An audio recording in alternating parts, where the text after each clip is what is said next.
Hello, and what is going on? And welcome to our premiere episode here on Gen Con TV of Nerdbauchery Adventures. I want to introduce myself real quick. My name is Tony Sloan. I am going to be your dungeon master tonight.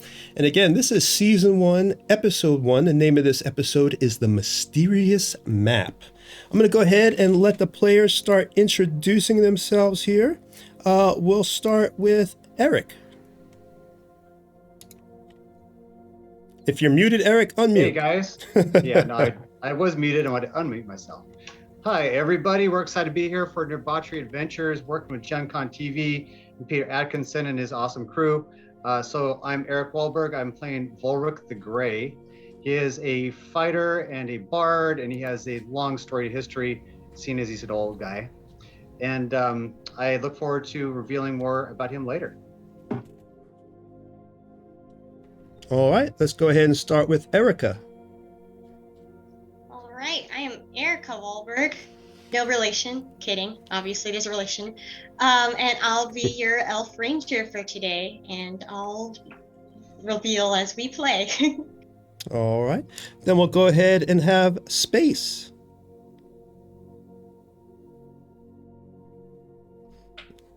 Hey guys, I'm Space. Tonight I'm playing Diora, the Dampier monk. I'm ready to get to it.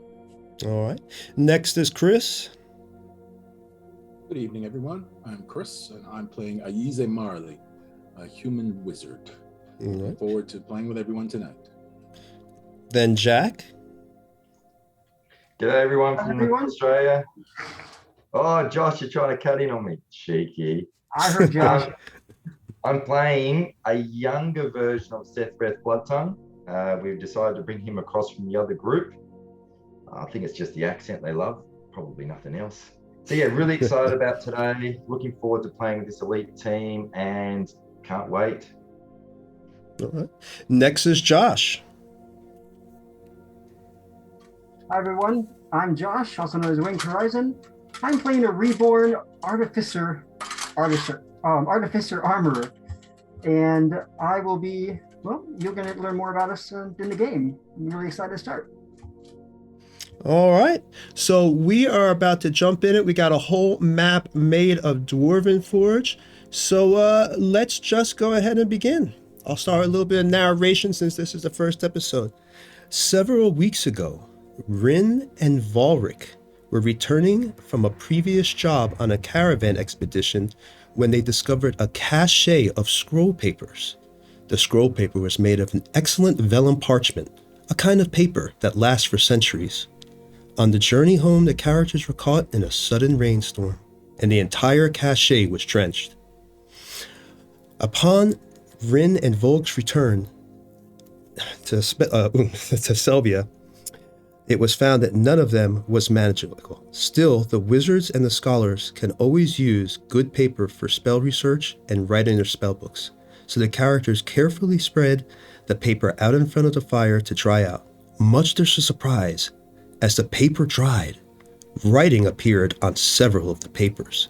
The heat had brought out the secret writing on the parchment. And wait, we're not done yet.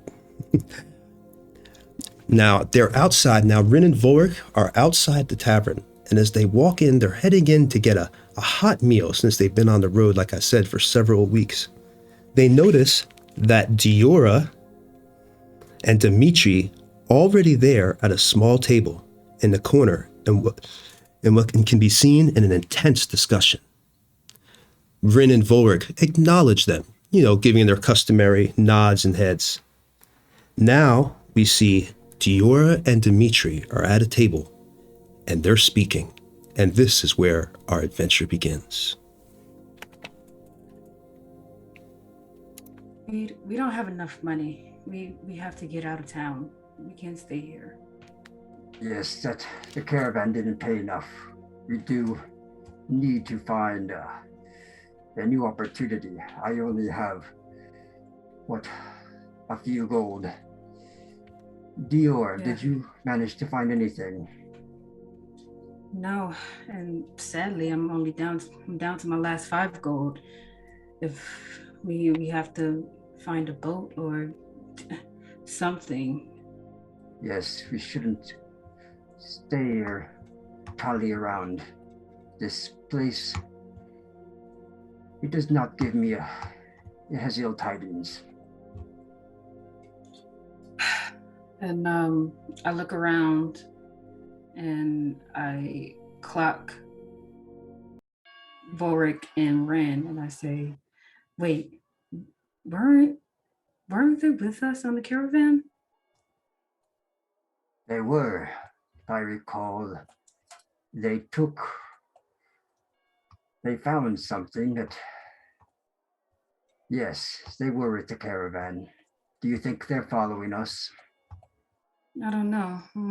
I mean, they seem to be watching us, and I think we overstayed our welcome here. I think so. Maybe. I don't want anybody to run afraid of my scars. You're fine. It's okay. We can just leave and continue. I guess we can find some other jobs or something, right? I could go on as a blacksmith. I've done this for many years. I can make things and construct things. We just have to find a place where people aren't so curious or questioning of who we are. Do you know of a place like this? I suppose not. It is a new place. Oh, D. Well, at least we're far away from her. I guess any place is better than being there, right? But and then you see me start to get like a little paranoid, and I'm looking around. And do I see Volric staring?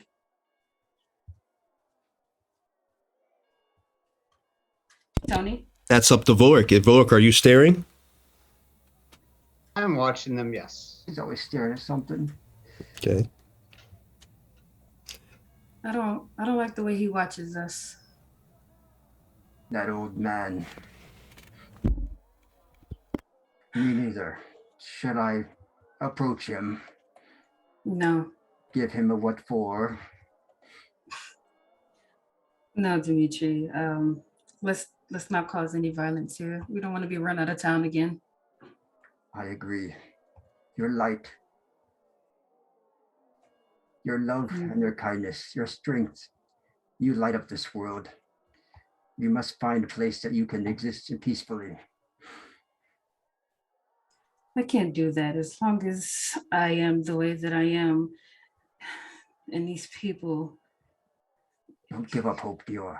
We will find a place we both can belong. Maybe you're right. Okay, this is enough. He's still staring. I say let's just leave it for now. If he has something he wants to say, he can walk up to us and say it. As you're doing that, a half-orc walks in through the door.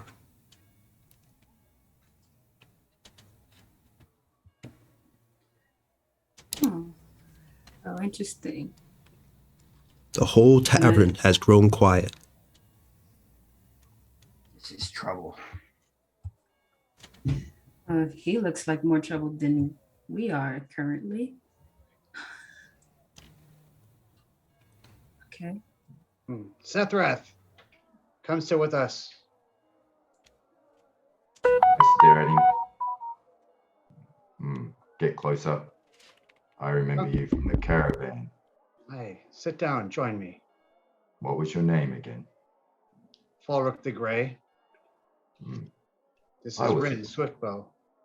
Ren, I remember you. I will sit. Never gets old how everyone stares when I enter a public place. They think I'm the devil, I can tell. And we began talking in more hushed tones, so the other two can continue their conversation.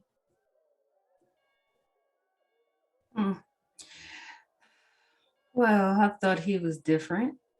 Obviously not. It I doesn't don't seem he I was don't know. I get a bad feeling about that guy. Maybe he's a good guy, who knows? But I don't like the way he looks. I don't think most people like the way we look, Lady Diora. Perhaps they were just waiting for each other. Let's wait this out and see if they leave, and then we'll find a place to go.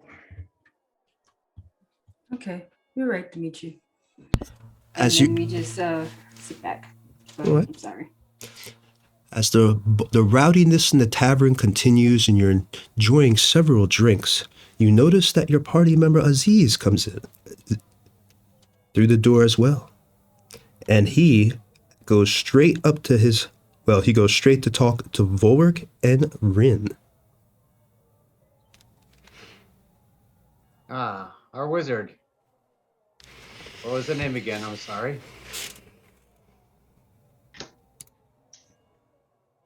Ayize Marley. Ah, And as always, a pleasure to make your acquaintance, Sir Volric and Lady Rin. And big, bold Sephrith, I see is here as well. please sit. Don't mind if I do. I am absolutely parched. Hey guys, I think Sethreth is actually in a corner by himself. Quick note. Oh, sorry, I thought he was with us. All right. No, I invited him to sit. Oh, okay. You did? Okay. Okay. I look around for a servant or a waiter. You see a young lady. You know, she's over, doing drinks. Do you want to call her over? I raise a hand and try to catch her eye. Well, hello there, dearie. You looking for a drink now? What can I do for you? I swear I am absolutely parched, and I suspect so are my companions. Could you manage 4 flasks of your best stuff for us, my dear? Oh, you done came to the right place, dearie. This is the best tavern in all of Suzanne, and probably the best tavern in all the Comerian Empire. We got plenty to drink here. We got ale. Do you want to buy the gallon or buy the mug? And would you like a little bit to eat there? Maybe a loaf of bread and some cheese for you and your friends? Oh, most definitely, bread and cheese for us.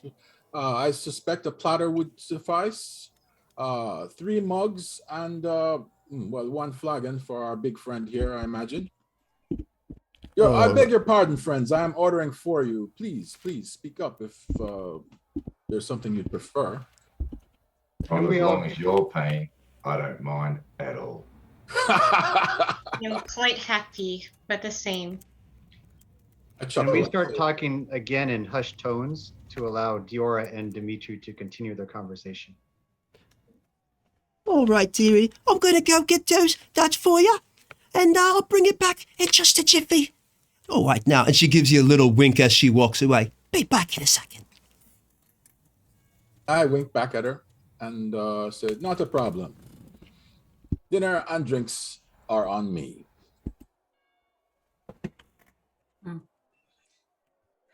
Dimitri, I don't think we belong here. Maybe we should just go. You know how I do in crowds. Yes, I know. But we must find some avenue of income. Let's sit and wait and listen. Like we used to do. But I've been sitting and waiting for a very Remember long your time. lessons, Diora. Control over your mind. You're right. It's been so long since I've been in a place like this. I know you're used to a different lifestyle. I'm sorry we had to leave in such a hurry. But it will be better, Lady Diora. Let's sit and wait and listen. you will find an opportunity. I'm sure of it. I can't. This place is too much, Dimitri. I'm telling you, I can't stay here. Volric stands up. And I'll stand up. I'll stand up as well. I start walking directly towards Diora and Dimitri. I look back to Dimitri and I see, and I look back at at Dimitri, and you see, we could have just left, and now let's see what he wants. We have food and drinks coming. You two from the caravan, I apologize, I do not remember your names. I am Volric the Grey. Hello, Volric. You may call me Dimitri. I'm Diora. Well met, both of you. Well, the rest of us, we're just about to eat, drink. Makes sense we should sit together, and I do have this scroll, the scroll we found before, dried out. Might be worth a look. A scroll of what? That's to be discerned, but come with me, please. ISA is treating. I looked at Dimitri. I told you so. Whatever, let's go. Forgive my forwardness, my lady. Don't call me my lady. We're not in. Dior, yes. But thank you, Dimitri. Still a habit. Let's join them. I understand. It's okay. And we'll follow Volric. All right. Everyone, this is Diora, Dimitri, Isa, you have Sethreth, my good friend Rin Swiftbow here, quite the accomplished ranger. Please, everyone, sit down.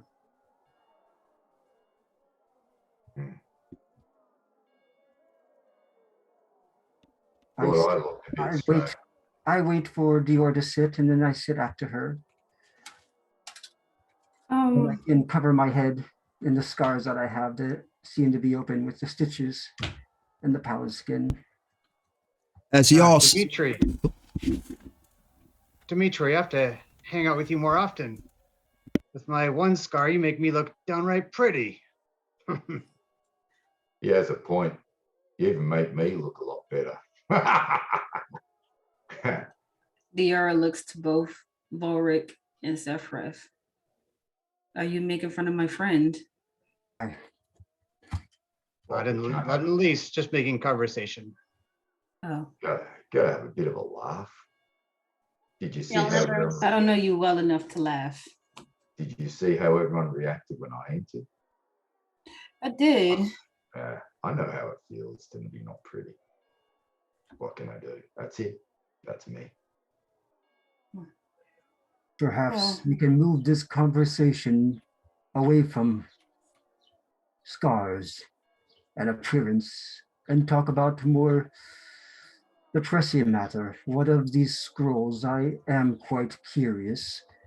Yes, yes, of course, Dimitri. And, to be said, we do have scars of our own on the inside, some of us on the outside. Nonetheless, here's the scroll. It's dried out now. So before we thought perhaps it was useless, but it's not. Allow me to roll it out on the table for you. What's this? I haven't seen this before. Is this from that encounter? Sincerely, Tony. Which one are you unrolling? Are you going to roll the one that has like a letter? Because the letter is actually written in common. You can read the letter, or are you going to unroll the map? Which one? First, the letter, please. Okay. All right. So as you unroll the letter, I'll read it to you. What it says. is when the gale finally ended, we found ourselves approximately 7 days normal sailing distance due east out of Suzail. We discovered several uncharted islands near the Pirate Isles archipelago. We replenished our supplies, patched up the ship, and traded our remaining goods to the native villages along the shores of several islands. Some villagers were friendly, but others were hostile, and the natives attacked on sight. I suspect the hostile villages were filled with cannibals. We skirted the coastlines of several islands, sailing south by west until we reached a small peninsula cut off from the main island by a massive stone wall. We were well received by the natives of Tamora, the small village that guards this wall. The villagers have no name for the large island other than the Isle of Dread. Their own small peninsula is known simply as home. The villagers told us of a tale about an ancient city in the central highland of the isle that was built by the same people who built the wall. The villagers called the builders the gods. But I noticed that the names of the gods and the personal names of the clan ancestors were often the same. So I suspect a much more advanced culture, and that the descendants of the builders have returned to a more primitive state. The island city is rumored to be filled with treasures beyond imagining.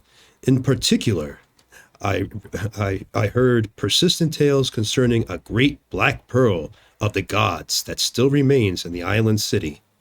The island waters abound with excellent pearl beds, so the rumor of the black pearl may well be true. The village contains a number of huge, lifelike statues of iron, bronze, and stone. Since no villager currently has the skill to make such statues, the tale of the lost city built by the gods seems reasonable. I would have liked to explore inland to verify the rumors, but too many crewmen died in the storm or by cannibal spears. Only 5 of us are left. I'm the only professional adventurer, while the others are only sailors. We can sail the small ship well enough, but on land and a hostile territory, we would be helpless. Once back in Suzail, I should be able to recruit a new crew and a party of professional adventurers. Then I shall return to the Isle of Dread to claim the great Black Pearl and whatever other fabulous treasures await. One thing I managed to do before leaving we sailed around the island is I made the best map we could. We were afraid to land, since village fishermen had warned us that it was extremely dangerous to land anywhere on the main island, and the coasts were rocky with no beaches. As a result, the map only shows the coastal area we could chart from the ship, but it's better than nothing. And it's signed Rory Barbarossa. And the map, and here's the map, and here's the map.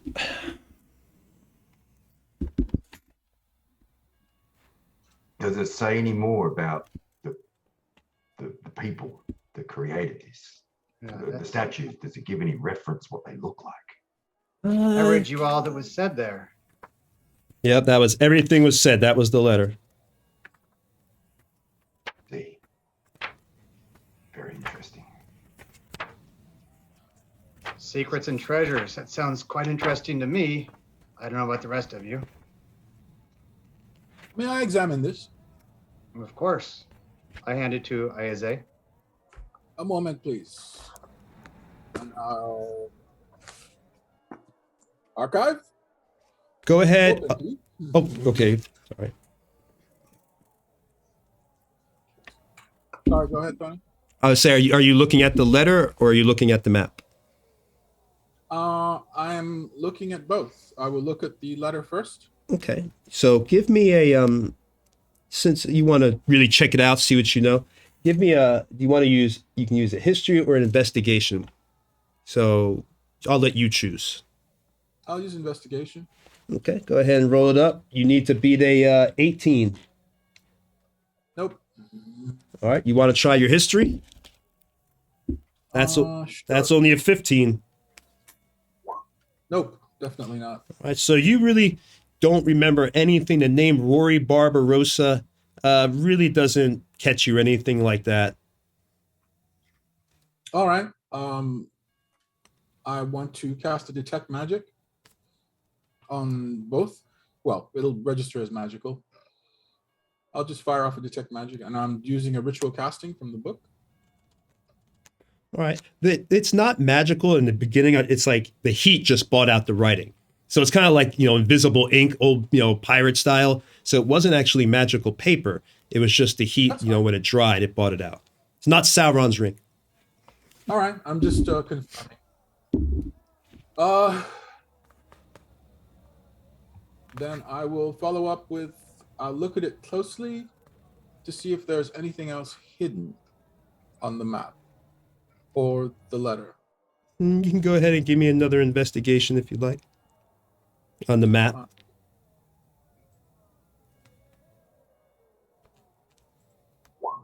24. Okay, yeah.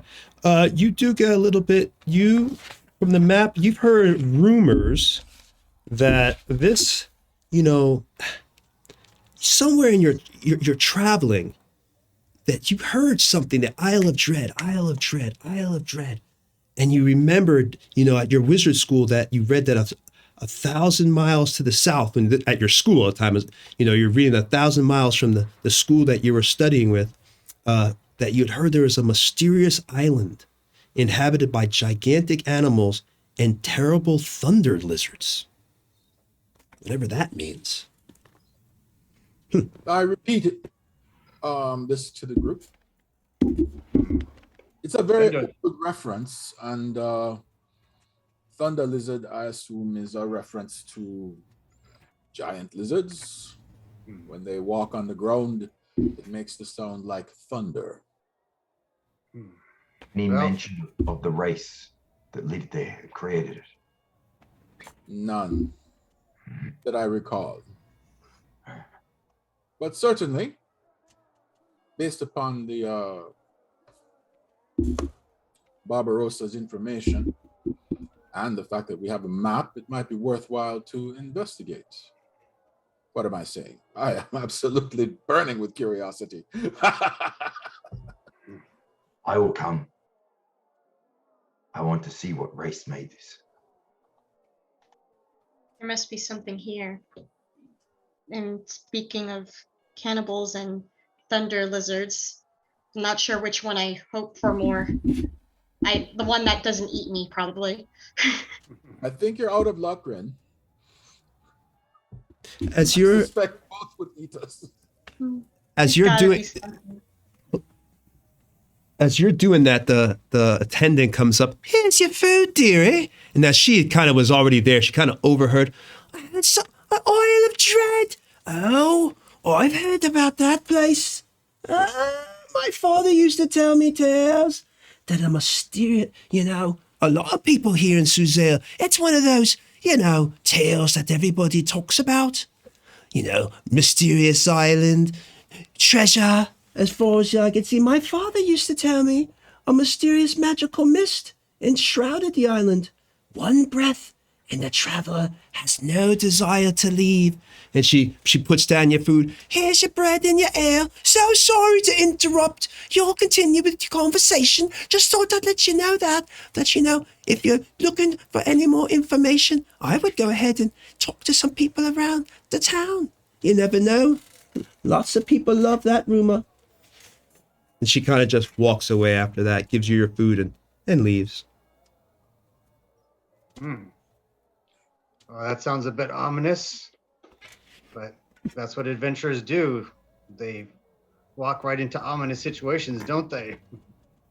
I have a feeling we'll hear a different story from each person, but doesn't hurt to ask. Diora, Dimitri, what do you think? You are making money off this caravan. I assume you could use some treasure. You look quite able enough to fight your way to it.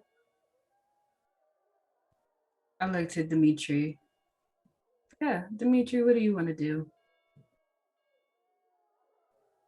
My question for you, and I look at the group one by one. How or why did you come here? Is your purpose to find adventure?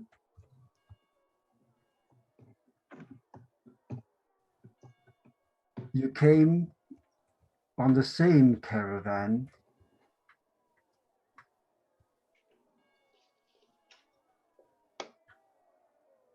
Is that a question for me? It's a question for all of you. All of you. Who wants to Do go you first? Yeah.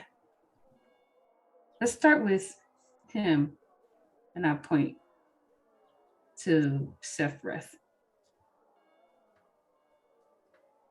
You look like you have quite the interesting story. My story is my own. All you need to know is yes, I want to go to this place. I'm willing to help.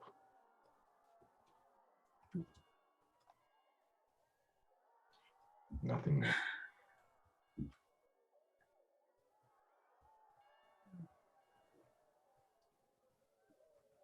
Dimitri, You, do Greg.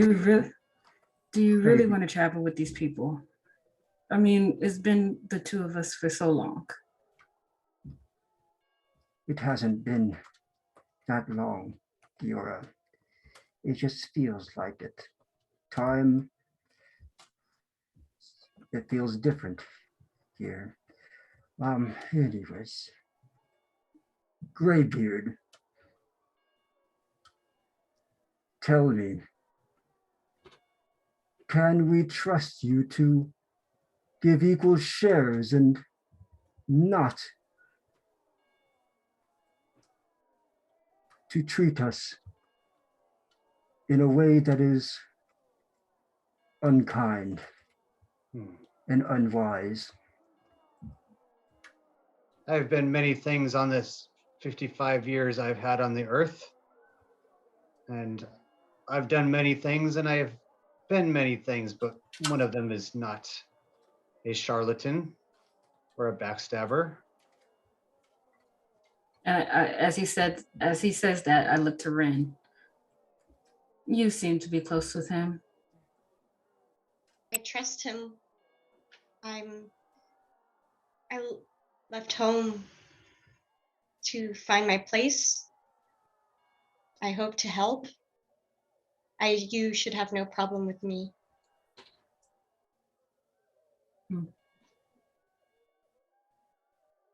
Okay.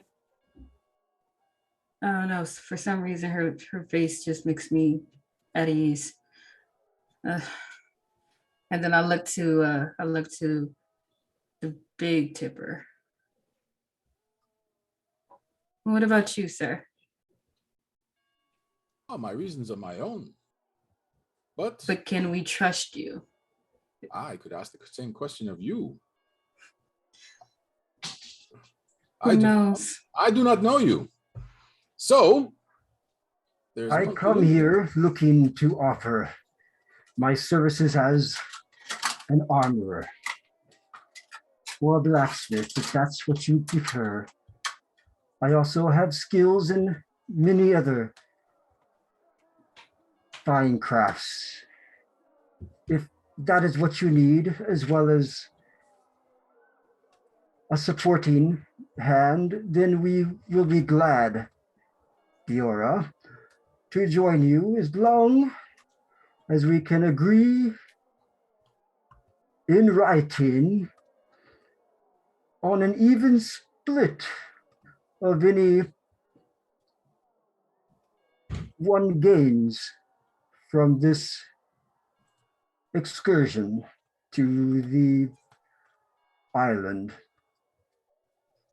Volric speaks for you, and he invited you to the table, and I trust his judgment, which is fine. But if it's a contract you want, I love to write. Pull a page out. Very well. So there's no confusion. And I looked. Oh, I'm sorry. Go ahead. I'll summon my quill and have it basically write out a quick contract. Excuse me, but could you use actual ink? And I pull out an inkwell from a bag Oh, certainly. with actual ink, and I say, you never know with magic if it will appear or disappear, as this interesting scroll. And I hand it to you. Please use this, I insist. No problem at all. The quill is but a tool. Saves my hands. I look to Whatever Volric happened? as they're writing up this contract. I look to Volric and I hold my hand out and I say, we're gonna help you do this, not because we want to go on an adventure, but we need the money. So we're gonna come along, we're gonna make sure you don't die. All I ask in return is that you make sure we don't die. It's a fair enough ask, Diora. And in fact, it's one of the things I like to do is to bolster my team and inspire them, and also be happy to fight the front line. So you can count on me. And while we're starting here and our scribe friend is writing out a contract, perhaps each of you can tell me more of what you do. I think I can tell by looking at Sethrith, but why don't you start? What is your specialty? Sorry for being obvious. My specialty is killing things with my axe. I can track some too. I'm good in the wilderness. But mostly, it is combat, is what I aspire to become the best at, I guess. You remind me of the southern berserkers that I've paired up with in the past. That's kind of near where the steppe is, where I'm from. Mm-hmm. The wildlands, to be exact. Much further. It's been a long journey. Bryn, perhaps you'd like to tell them about yourself. Well, Yeah, you said you wanted to find your place in the world. What does that mean? well, in my village, my father taught me how to shoot, and my mother taught to respect the adventures that pass us by. Our home was a shelter for them, and my father tolerated until she passed. And now I feel there's a part missing, and I hope I find it here. You seem like a capable woman, so hopefully you find what you're looking for. Indeed, she Thank you. is. What about you, Diora? To alleviate your apprehensions about us, I can say that Diora and I come together from a far-off land across the sea here, a place we wish to forget because of persecution, much as it is like some of you. We are all wanderers. Perhaps that's the reason we are now here together.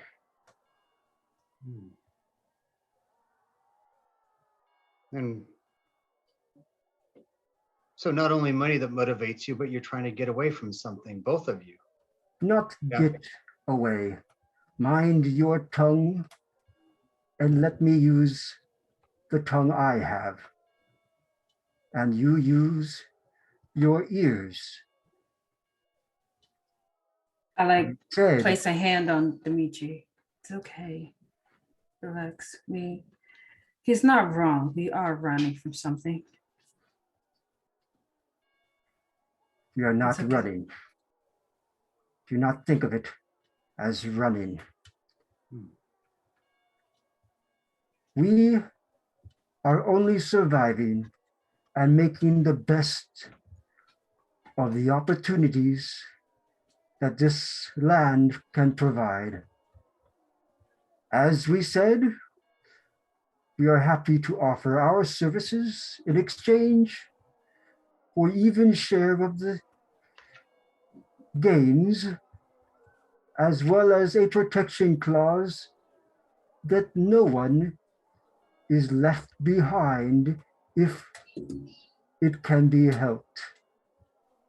That is all that we ask.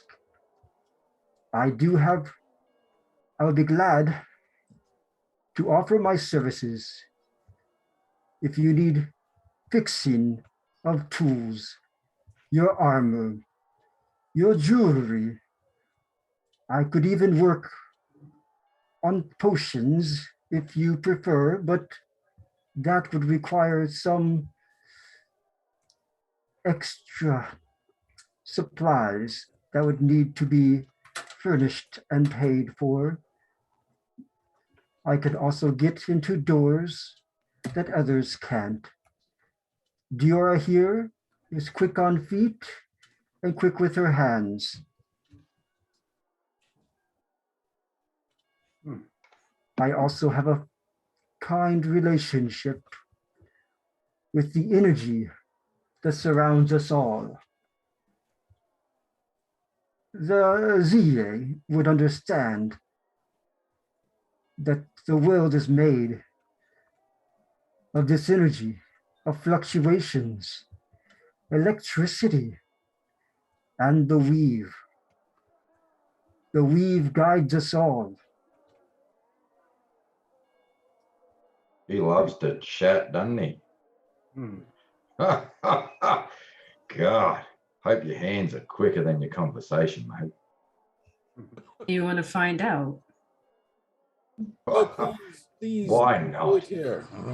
So, whatever happened to the old ways? You spit on your hand and shake and it's a deal. A contract, really? Well, where we come from, it's more like it's more like a blood tie. Yeah, they My want to- word is my bond. I will help you all in any way I can. As long as you're fair to me, I'll be fair to you. I give you my honor. Now, can we eat, Exactly. drink, enjoy before we're out stuck on some bloody cork in the middle of the sea? I do not partake in the drinking, and I just sit back and watch you all, which is probably an obvious reason since this contraption on my face has cogs turning, and it's obvious that it's allowing me to speak. Yeah, I also refrain from eating and drinking. And I look to Volric. You seem to be the leader here. So, do we have a deal? Everybody here at the table seems to be agreeable, and I'll tell you one thing. Given the hostility you're giving us, I can't wait till you see what you give the monsters. Everyone all right with this? Yeah. Well, then I guess we should go then. Before we do, you folk like stories? Yeah, for bedtime. They're great. As I I've prefer alluded to, books, actually. Do you have a book? most of my stories are in my head. That's too bad. But I think you'll like this one. Entertain me. I'll entertain you for a moment. I look Have to you heard? Dimitri. Have you heard the ill-fated story of Sir Corin's company? I have No. not. They were adventurers who ventured into the domain of dread, Barovia. It is a place few enter and even fewer return. It is a terrible place ruled by the terrible vampire lord, Strawn von Zarvich. Upon their arrival, Strahd invited the group to the infamous Castle Ravenloft for dinner. There was Sir Corin. He was a young, optimistic knight. his fiancée, an elven druid, a human wizard, and a halfling rogue.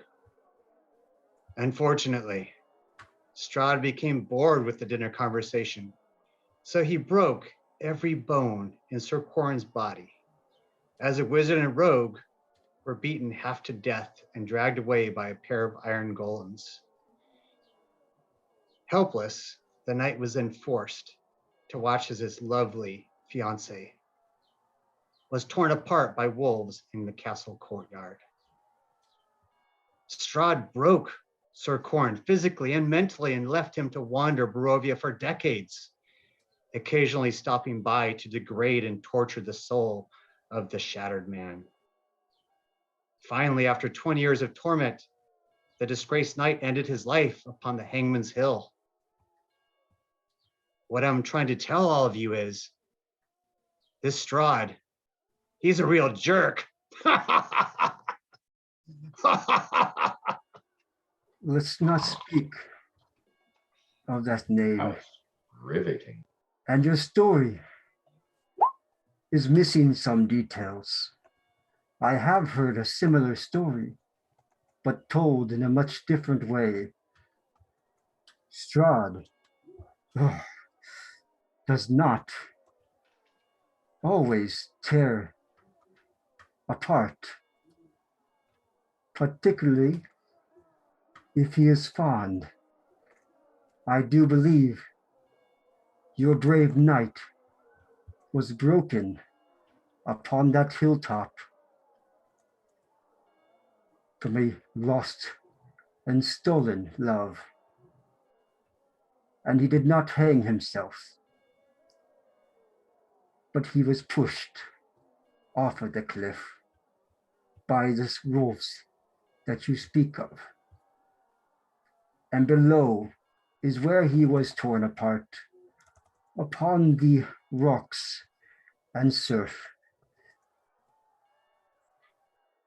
and the different creatures of the sea. It is a fine story. It just is due for some corrections. If you can kill the enemy as good as you can kill a joke, I think we'll be in good shape.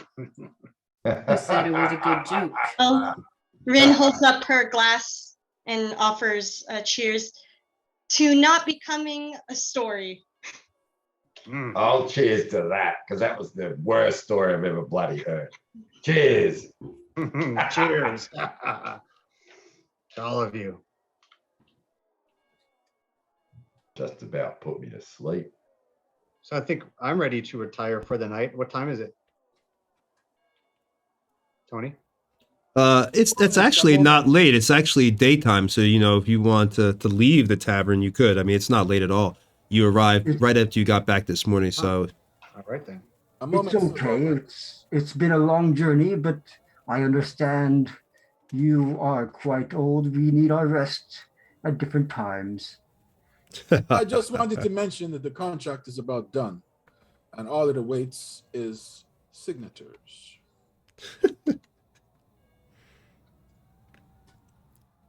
Wow, it got quiet real quick.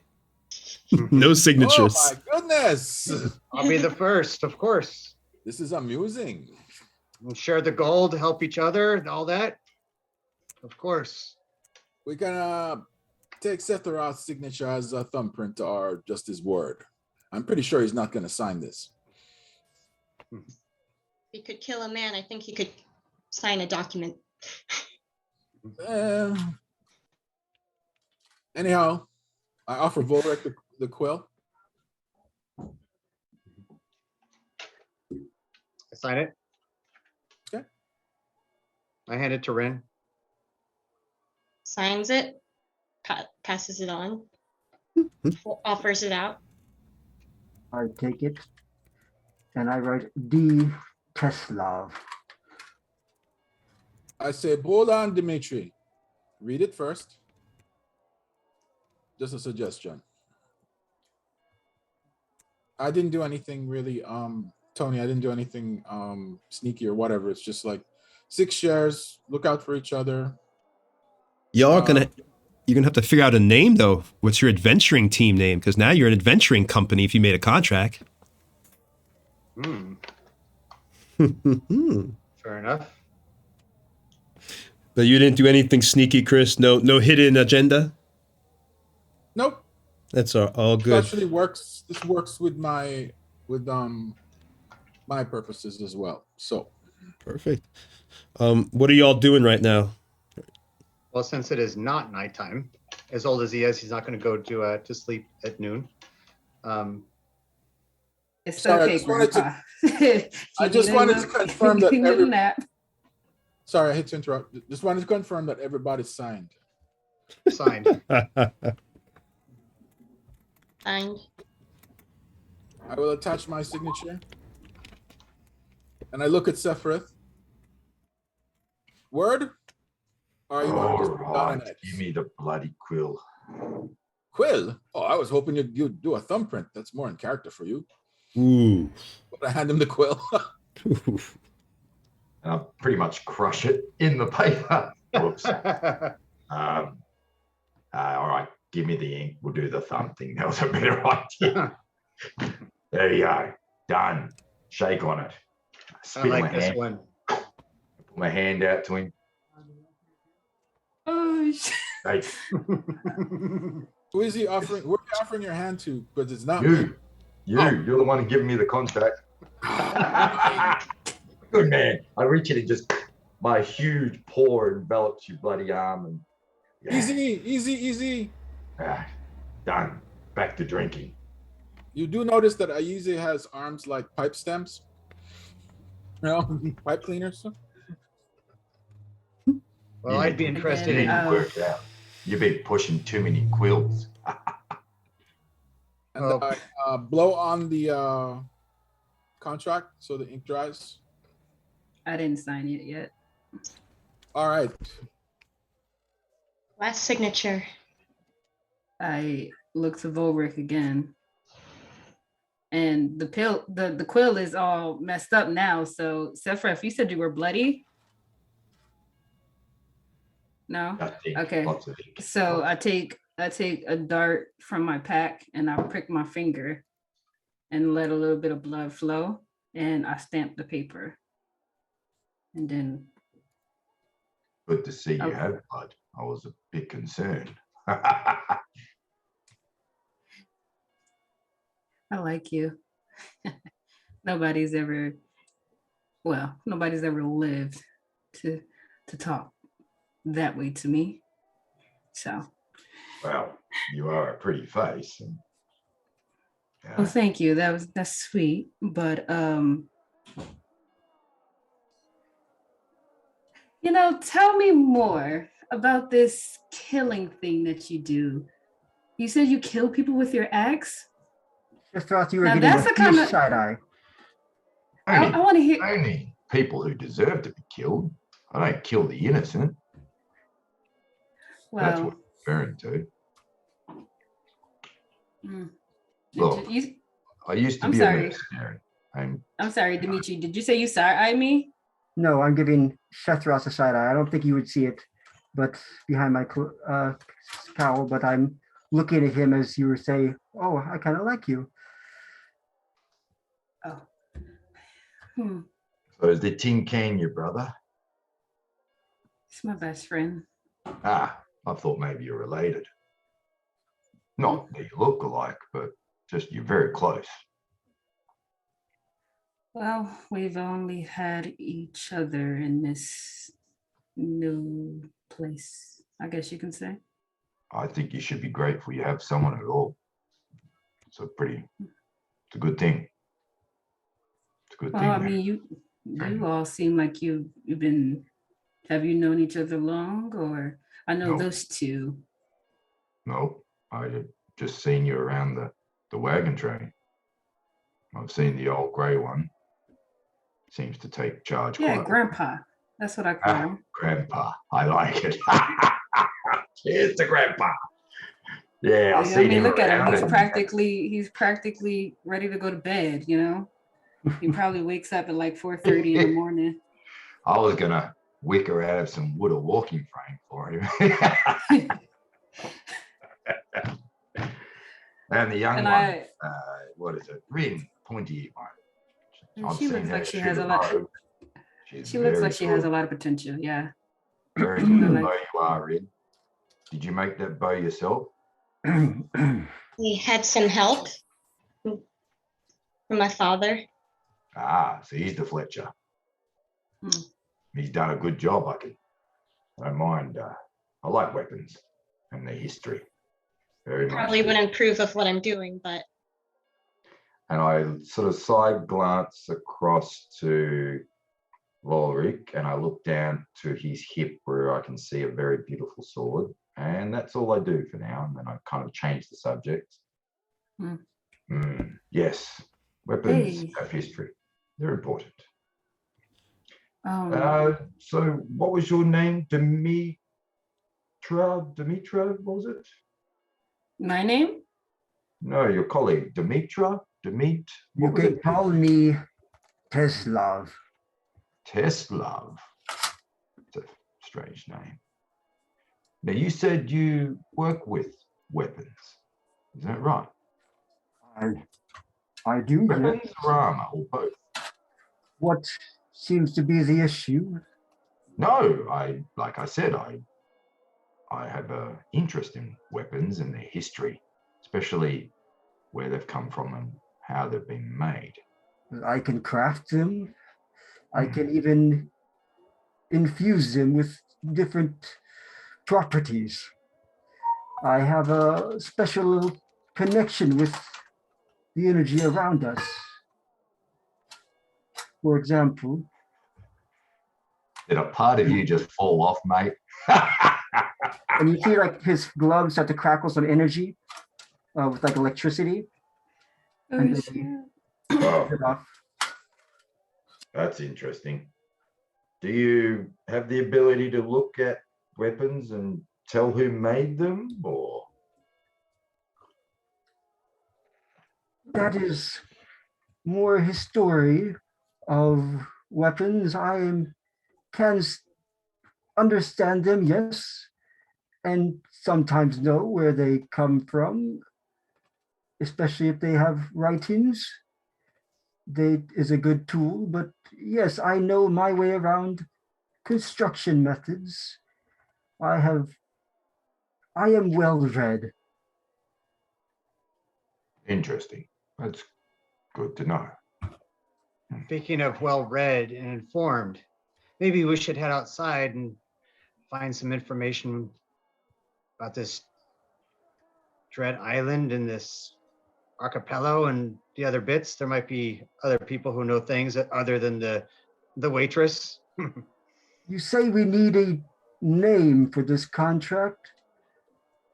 It sounds like we all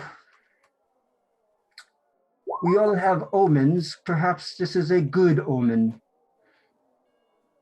And perhaps that could be the name for the contract, to give it that positive energy that we are bringing good rather than bringing destruction and chaos.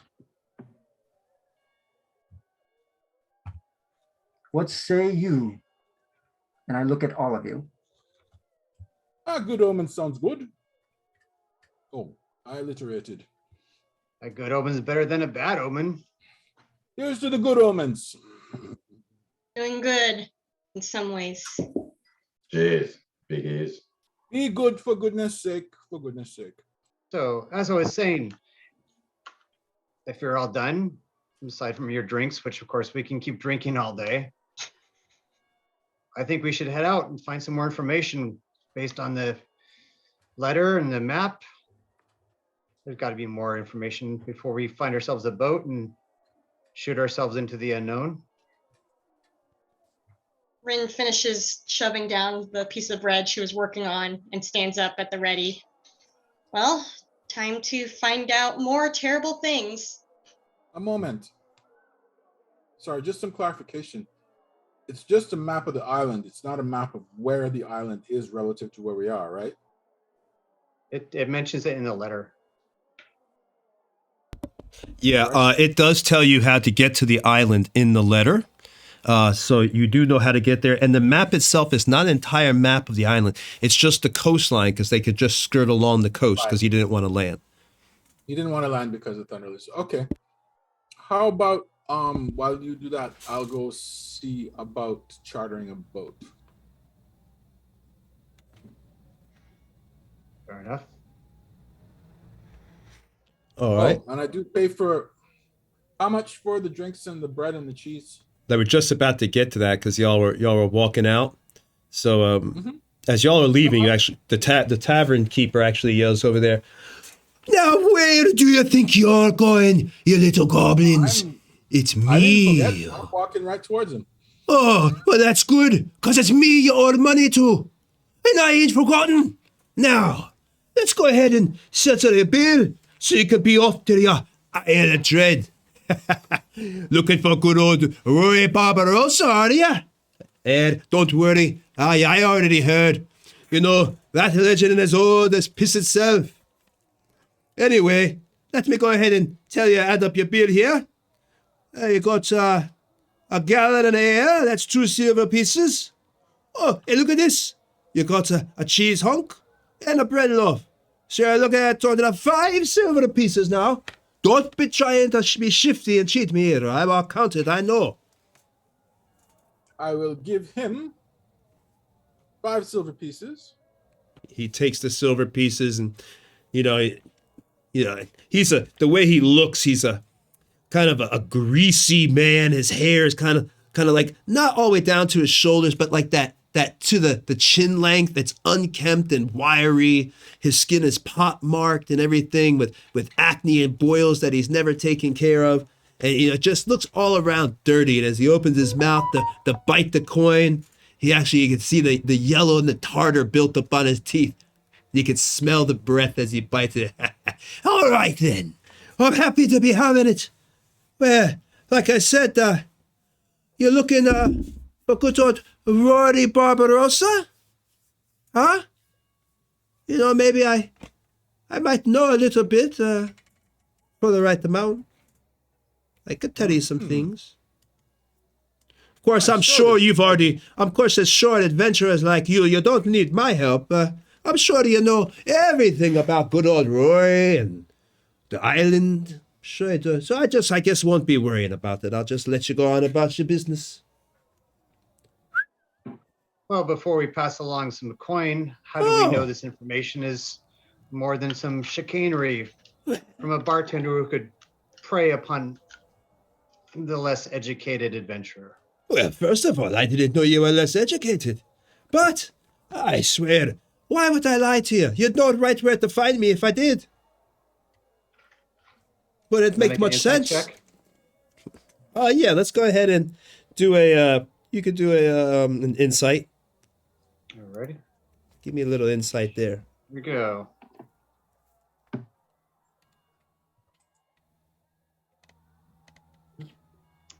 As usual, there's a bit of a delay here. Let's try it again.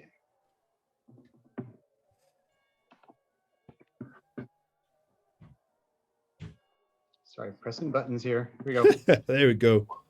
20. All right. You get a sense that this, looking at him, he does not seem like the fighterly type.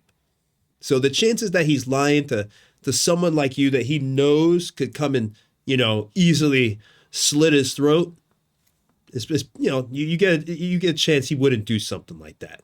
Or you get the thought. With such a delicate jaw that doesn't seem to have been busted before, you more likely than not telling the truth. What's your price, bartender? Well, like I said, you're down right. I'm good old Dalen's never been in a fight before. You can tell by my stomach I'm an eater, not a fighter. Well, I could tell you a few things. Let's go ahead and why don't you give me I don't know. I could use a few gold pieces, say about 20. What? We'll do 4 dice 6. Why don't I just give you the armor off my back? We'll just do exactly what it calls for, 4 dice 6 to see how much. It might end up being 24. So hold on. You should have kept quiet. All right, it's 12. All right, so turn to me All 12. I'll tell you what, my normal price to tell such valuable information about such, a great man as Rory Barbarossa. Well, that would be 12 gold pieces for you. 12, because I like your face, and you look like the kind sort. And he smiles in the dirty teeth. You throw in one of those tasty pieces of bread and you got yourself a deal. Sure, for 2 silver pieces you get the bread, because that's what they cost. Are we really doing this? Or we are. Now, if you want the information, it's 12 gold pieces. I said I like your face. You know what? Because I'm in such a good mood, I changed my mind. I will give you the bread. I had some old bread it's a little stale. You can have that. Okay. I take it and I hand it to Ren. I say, for your pet.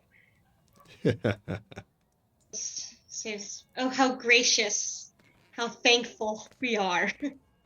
I toss 12 gold pieces on the counter, and probably 2 or 3 of them are going to fall onto the floor. He looks at him, and like a little rat, scurrying for food, he quickly picks up those gold pieces. Oh, thank you. Well, I appreciate your good doing business. I'm sure adventurers like you are going to be very successful if you find the fabled Isle of Dread. So we're listening, oh purveyor of stale bread. Sure. Well, let me tell you then. Let me look at that. Do you mind me looking at what you got there? Heard you had some papers you were looking at. Do they have anything to do with good old Rory? I show it to him and I keep my hand on it so he doesn't grab it. Oh yeah. Oh yeah, Dad. Well, let me tell you. And he kind of, his voice gets kind of low.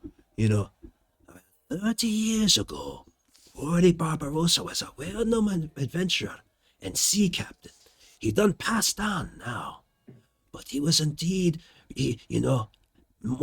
before he died, Roy was indeed recruiting, they say, for a journey south.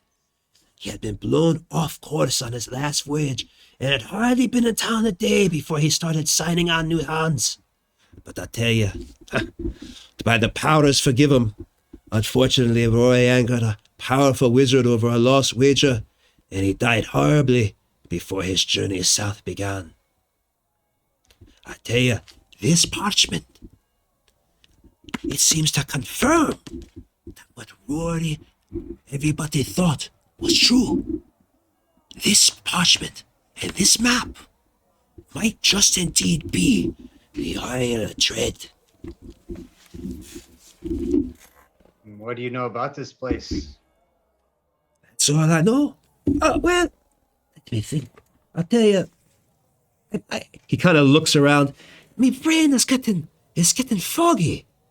It's hard to remember more on the Isle of Dread. I seem to need maybe one more gold piece. Might help. When I was as I come up, I come up on the side of Volric, and I look directly in the man's eyes. Yeah. You should treat your patrons a little more nicely. And I start to remove the mouth covering that I have, not so that Volric can see. And I hiss at him so he sees my fangs. Only he can see my fangs. All right, let's do an intimidation. Nice. I think she deserves a bonus. I would say I don't, if you're going to give her a bonus, if somebody can give her one, any type of inspiration, but I would say no bonus. Although he, violence would intimidate this person, and he knows that, you're tough. He's seen this, probably he'd seen it before. He runs a tavern in the capital city of Coromir. So this is not a backwater place. So I will then give her advantage with this. Okay, let's do that. Bartender, I was in gladiator pits fighting against my will for a decade. And I learned a lot of things, including a lot of hand-to-hand. I found out there's a term that people use that they think is just a colloquialism. knocking sense into people. But apparently, if you hit them just the right way, from just the right angle, their brain will rattle around and they'll get right. You don't want anybody to knock sense into you, right? That will be my advantage. So you're both intimidating her. Okay. Yeah, so Well, I'm just all right, so go ahead. Give her a bonus. We'll give her a bonus since y'all both are intimidating, trying to intimidate this, but of course, be careful. Be careful. All right, 11. Let's see what he has. Let's see if he resists it. Is that with advantage? Yeah, Yeah. that's what's advantage. Oops. Okay. I got a 20. He Oh, got a you see, and you know what? Exact And same stream, happened to him yesterday. they can see the rolls streamed. So this isn't DM fudging rolls. They can see it for themselves right on roll No. 20. Beautiful. Well, oh, that's some pretty teeth you got there. You mind if I take a look at it? I've always been interested in, dampiers. Oh, it's rare that you get to see one. Oh, boy. And you talk about knocking sense into people. I believe you. But I'll tell you what I don't believe is that in the middle of the most crowded tavern in all of Suzail, that you'll attack a tavern keeper for no reason other than he won't tell you what you want to hear. You might end up in jail about that, and I don't get the sense, being that you just came into that map and later that jail is the place you want to be. What do you think? And he kind of gives a wry smile. Now, I'll tell you the rumor for that one gold piece. How about would it work for a trade of services? I do have a day available. Are you needing any weapons or armor fixed? No, what I Any need lost jewelry is the or money. broken Have your necklace damn for your gold lady? piece. I slammed down the gold piece. He takes it. Smart Here. man! We're all wasting time there. You got to get ready to go get paid on your great adventure, right? Okay. Well, what I heard, and he looks around to make sure nobody hears, because they might try to ease in on your stuff. Yeah, come close. What I heard is that a wandering band of cat-like humanoids have recently arrived at the island and are seeking something or someplace. That's what I heard. Maybe it's that strange temple that's supposed to be on the island that's mentioned in the letter. I don't know. Cat folk, then. Yeah. Ooh. But that's all I know. Good day, then. Hey, you having a good day too there? So y'all are leaving the tavern then? No. okay. As we're leaving, Okay. I gave him 5 silver pieces for the food and drink, and I will palm 2 silver pieces to the tavern maid who served us. Oh, okay. So I thought you were trying to not pay him the whole amount. Okay, so you palm it. Oh, I just don't want to pay him. Okay. So you want to? Well, let's do. I'm going to do a deception, perception. Do deception, so he doesn't Deception? see you palming it. And I'll do. Would that be sleight of hand? Oh yes, I'm sorry. Sleight of hand. What am I thinking? Oh, that's fine. I stink at both of them. But here, I got Oh. an 18. All right. So hold on. All right. He did not notice it because I rolled a 5. All right. So you're able. She kind of leans over, puts your hand on your shoulder. Oh, thank you, dearie. Oh, that's so kind of you. This will enable me to go ahead and eat for an entire week. Glad to hear that. But should you happen to know anything else about our little map and quest, then I'll be outside for 5 minutes. Well, actually, dearie, I do. Well, then I'll meet you outside. All right. So she heads out there. Follow. You go out there first, and within a few moments, she comes out there, and she leans. Dear, I want to thank you again. Here, let me tell you what I know about the isle itself. A strange, from what I had heard. My father used to tell me tales before I went to bed that a strange human hermit lives on one of the southern islands. He shuns the decadent thrones of civilizations is not to be trusted. You know, and I tell you though. What? He's not to be trusted, you say? Yes, who knows? And I tell you, be careful. The island is surrounded by hidden coral reefs that may have sent many a ship to watery deaths. I heard that's why it's haunted with so many ghosts and spirits. Be careful, dearie. I don't want to see you get hurt. And she kind of like looks at you. Your concern for our well-being touches my heart. Aye. And your kindness has touched my... Piece. Oh, thank you, dearie. Oh, it is so kind. I give you, I've got to go back to work, but come back anytime and see me, and I'll be happy to talk to you. And don't forget to bring your money.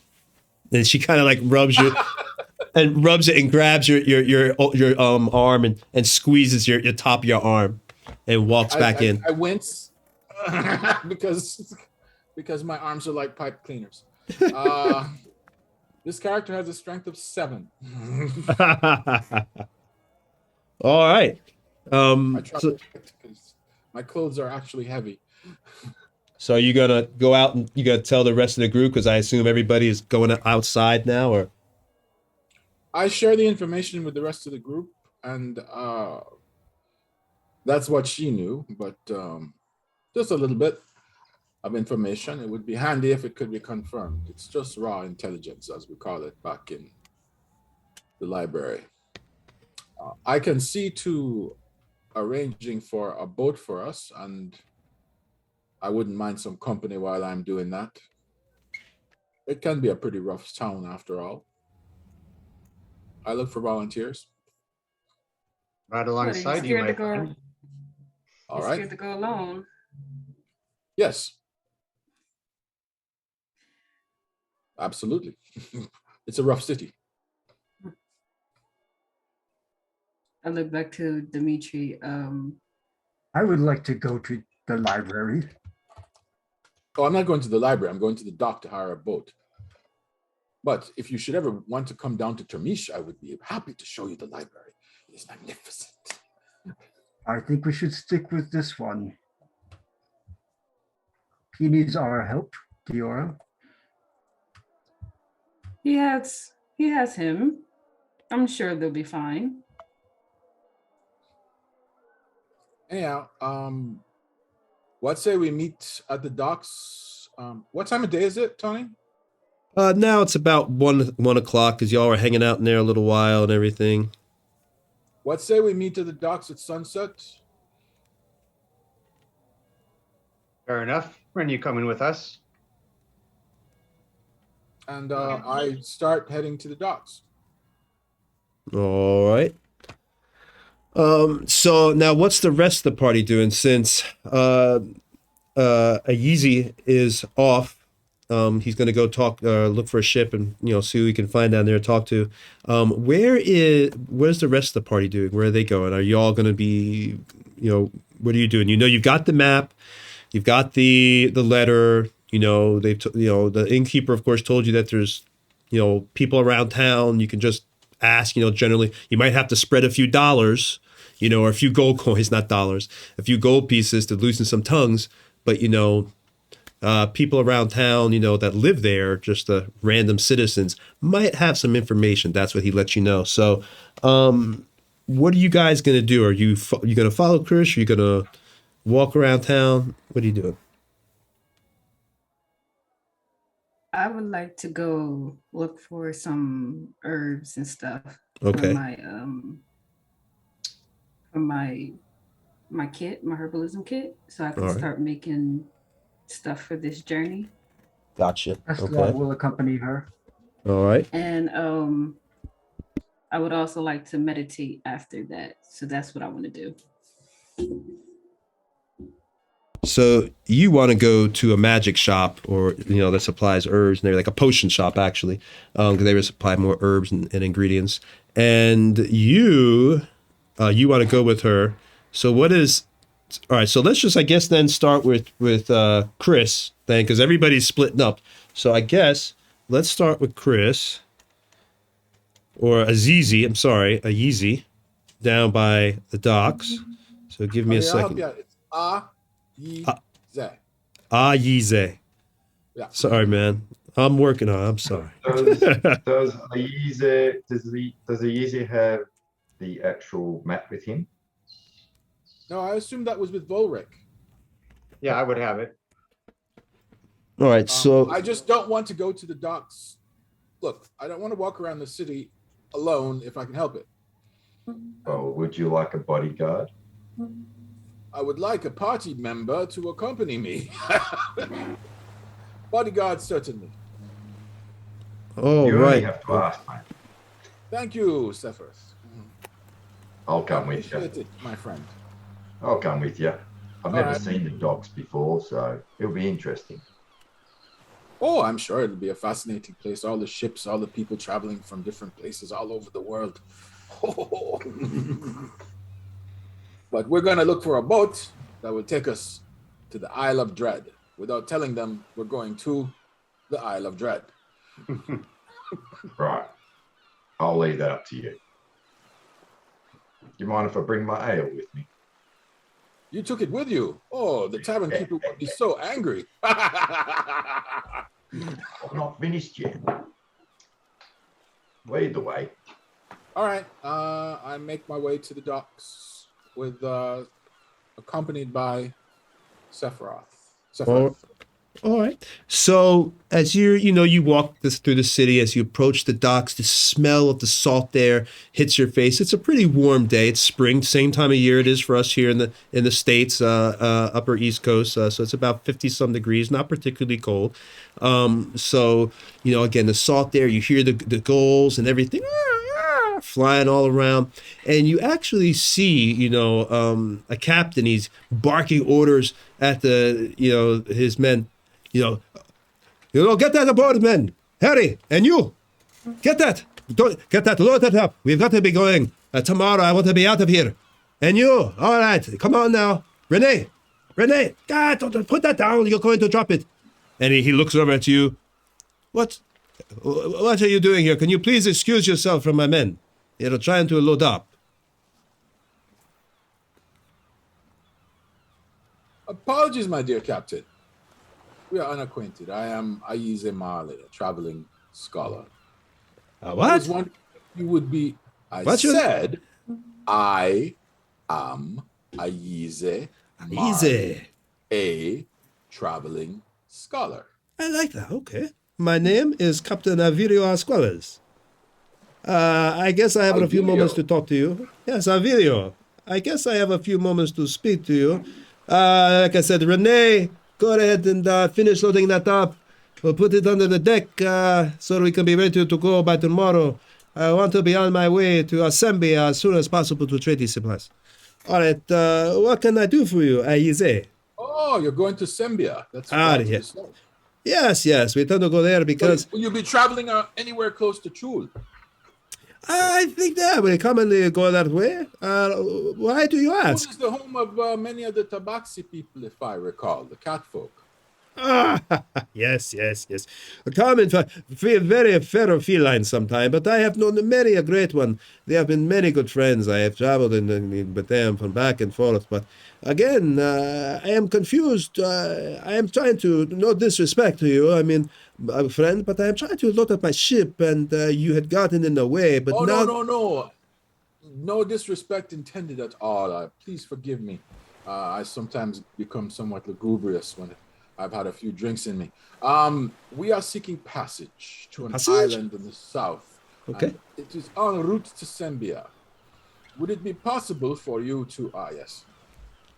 Can I have stolen a flagon as well? Because, I don't have any respect for that tavern keeper. But, Can you what? I'll hold up a flagon as well. Oh, okay. And we were wondering how much it would cost to book passage for 6. Ooh. He looks back at his ship. Well, friend, I suppose I could. Tends to be an inconvenience. I have a problem with passengers before who did not pay upon reaching the destination. I will. You can have our assurance of payment Depending on the amount, we can pay half up front, half upon arrival, but we would have a requirement. You would have to wait for our return. You know, I tell you what, I don't want your money. You say you have four other friends. Who is your friend with you now? Well, this gentleman right here, and I point at the ginormous half-orc accompanying me. My God, you are huge. Well, nice to meet you. Gorgeous. There you go. What is your name, big one? Sethred. Sethred. Okay. Well, good. I think definitely looking at you, my next offer will definitely seems like something you would be interested in. You see, we have had problems sailing, being a trader by nature. Pirates, of course, tend to be a problem. What I need... Say no more. You want to hire security. Not hire. Oh. You, for passage, that is right, for passage, you will protect me from pirates and make sure they do not steal my valuable cargo. I have many fine wines that I'm able to trade in Sembia for at least 3 times the normal amount. The rich, pompous aristocrats will pay anything just to say they are drinking the finest wine in all Sudan. Aristocracy. Oh, the higher the monkey climbs, the more of its buttocks you can see. Those are... Yes, friend, yes. I see you understand. Yes. Yeah, I like you. Well spoken, well spoken. Well, I will wait for you. We have a deal then, I think. You speak for the rest of your friends? They will agree to this, no? We have a contract. I'm hoping that they will agree to this. And an understanding. But regardless of which, bargained well and done, I look at Sephiroth and It's a good I deal, spit mate. in my hand and I sit like this. Yes, that's how it's done. And I hold my hand out to the captain. And I humor him. Please. We have to mingle saliva in our hands. He looks at this captain, he's got a beard, just like you see the Mini. He looks very similar to the Mini. He has a beard and everything, very well cut. Deep, brown eyes. He's about 5'10", about 180 pounds. Pretty big dude. You could tell he's a well-built sailor that travels the world. Or Faerun and everything in the seas. So he just he agrees, and what he tells you is, well, I tell you what, it was being that we were not leaving till tomorrow, we will continue to wait for you, but I be here by 8 p.m. or 8 a.m. That is right about the time we will be getting out.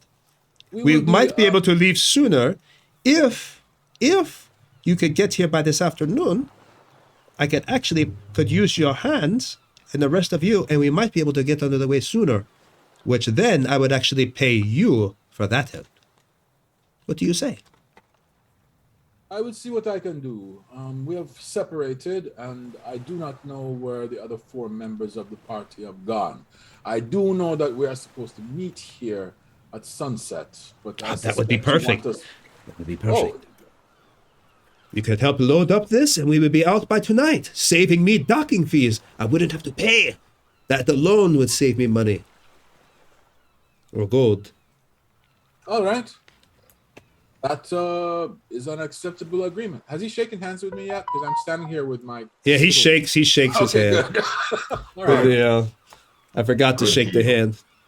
And he shakes it. He looks at Seth. He looks at Sethreth, and he goes to shake his hand. He realizes how tall Sethreth is, so he has to put his hand up higher, like this. Okay, good deal. Good deal.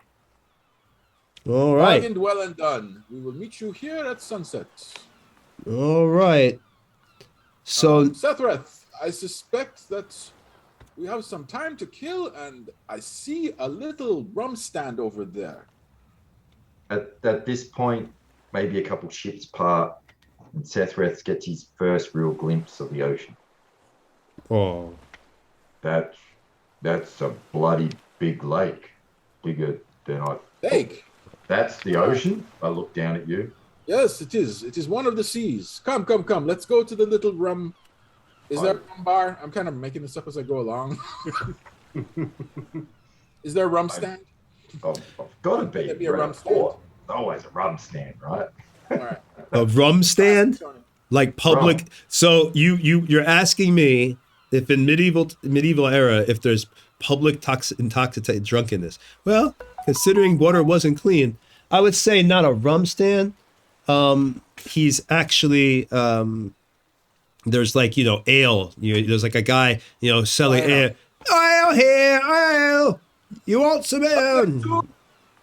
There you go. I just happily just sit on. I'm happy to just sit on the docks and watch the ships and listen to the gulls. Because I'll be very memorized by it because my character has never seen the ocean. The biggest thing he's seen is a lake where he can see the other side.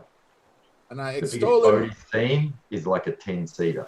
So for him, this is like holy. Wow. I will tell Sephiroth of the tales of the oceans and how far and wide they go, all the way So to places the land like Poland, Senbia. actually, the land ends and you've got to go all the way over to find another land. Yes. Is that right? That is correct. Imagine the land being like made so that the coast, you start from one end of the coast and then you get back to where you started from. Well, what happens if you have to get off the boat or the boat breaks while you're out in the middle of that water? Can you swim? Well, yeah, but Swimming I've helps. never had to swim that far before. What also helps is a lifeboat, which is a smaller raft that you can climb into and row Will I it fit in one? somewhere else. Will I fit in this small boat? Yeah, one of them small boats over there, or magic. Magic helps as well. Okay. If But you otherwise, say it's so. generally a good idea to stay on the boat until you get to land. I just nervously start drinking. All You've right. never been to sea on a boat before? Oh, you're gonna have a great time. No, I first time. hope you have a very good constitution. That's all. All Yeah, right. what does that even mean? What are you It talking means about? that the first What? sensation of the waves on the chop may feel you inclined to launch your breakfast, lunch, and dinner into the sea. Think of it as an offering to the sea gods. Or say, I thought you were talking about when you can't poop. Constitution, isn't that the same thing? no, that's constipation. That's the Oh, plug. okay. I eat a plant. They've got a special mushroom I eat when that happens. Goes straight through me, mate. It's great. Makes me hallucinate a bit, but it's quite enjoyable. Here's the mushrooms and ale. Oh, well, I'm pooping freely at the moment, so I'll hold off on the mushies. But yeah, ale's good. All I right. guess So, we'll just kick it until the rest of the crew rock up, yeah? yep, we'll go back now because it was Space and Josh wanted to go get herbal supplies. So Space and Josh, y'all have walked through the, you're going through the city, the town. It takes you a little while to get to, not about 30 minutes to walk across all the way to the merchant quarter to get to the potion shop.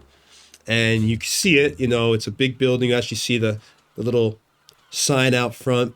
And as you go in, you see the potion dealer. He is a man that looks very familiar, but yet kind of different. He's wearing a robe. He's got a gray beard.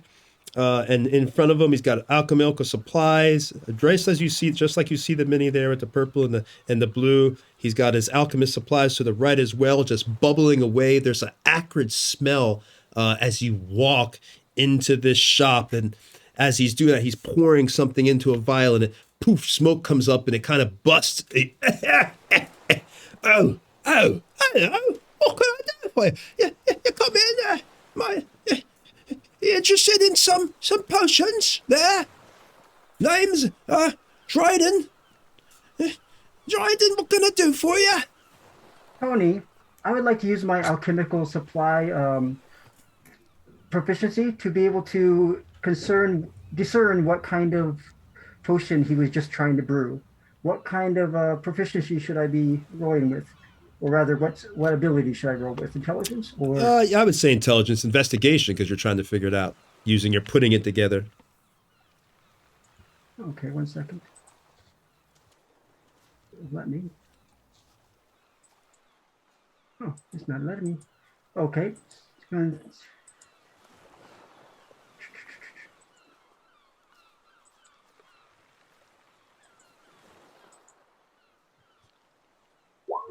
There we go. What'd you get? Look at the wrong screen. Huh. I got a 13. You're not able to determine it. You look at it, and it was really, unfortunately, there's not really much evidence left other than the smoke that's wafting in the air, and already that was dissipating. So you get a smell, like I said, that acrid smell from it, but that's really about it. You can't really discern anything other than that. Ah, yes. Diora, we came to a good place. Hello. I am Dmitry Teslav, and we are fellow alchemists. What do you provide here at this shop? Do you by chance have recipes that I could peruse or purchase? Well, my name is Dryden. Nice to meet you, Dimitri. I got many scratches and I got many type of supplies here. What are you looking for? I will let the lady speak first. I'm simply looking for new recipes to put together on the road, so to speak. Well, I mean, I'd have to know. Do you have any healing herbs or moss or something like that? Something that I can grind down and make into like a poultice? I do have something like that, milady. And what's your name, by the way? Name's Trident Dragonsphere. Diora, nice to meet you. Ah, Diora. Oh, you got interesting eyes there.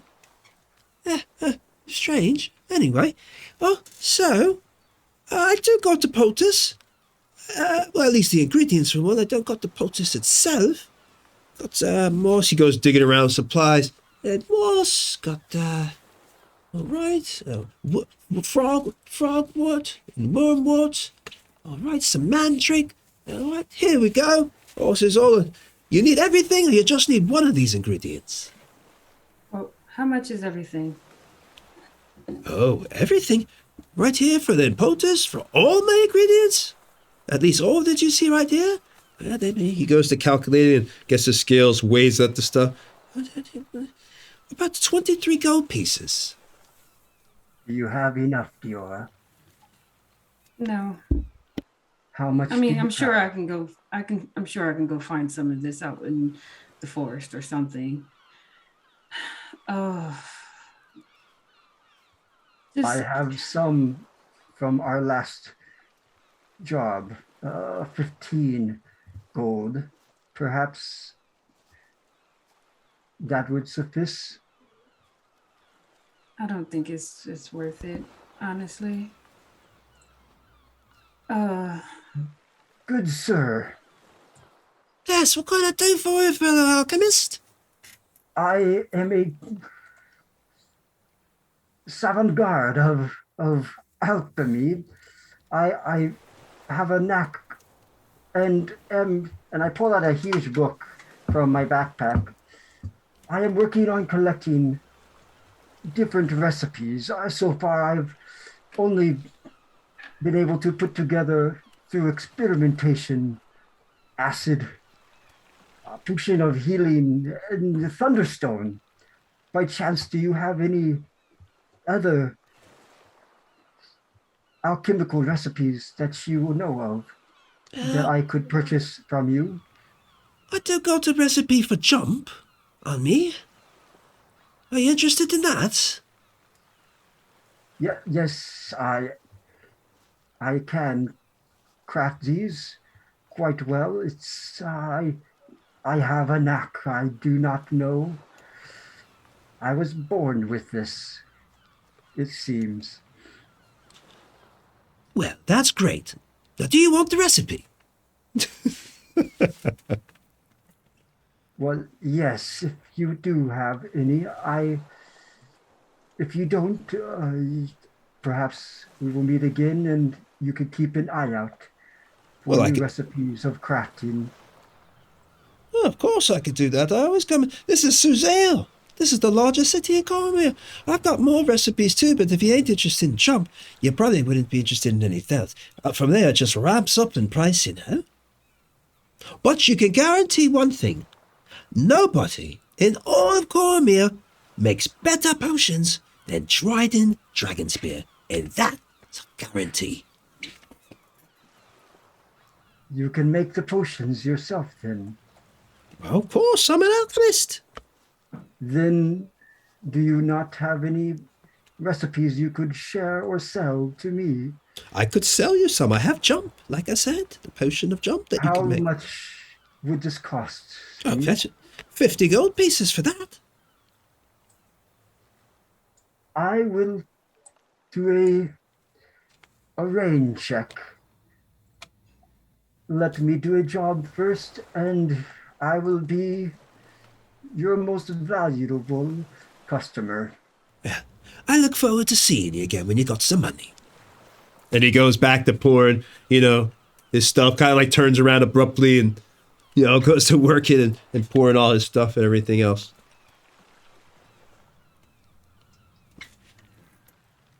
Very well, Diora. Is this town surrounded by like woods? The town, yes. I mean, you're in Suzale, so I mean, it's more grasslands. I wouldn't say woods because you're actually in the capital city, so no, it's like large grasslands. To get to the woods, the last of the Coromanther forest where the elves used to live, and what you'd have to travel to the northeast from where you are a few days to get to the woods. Okay. I can always, whenever we get to this island, I guess I can check, gather stuff as we go. That could be a option, yes. Or we could grab some before nightfall, and I will accompany you. No, I don't think we should. I don't think we should do that while we're with these people. I don't understand. think they would. Yeah, I don't think they would appreciate that.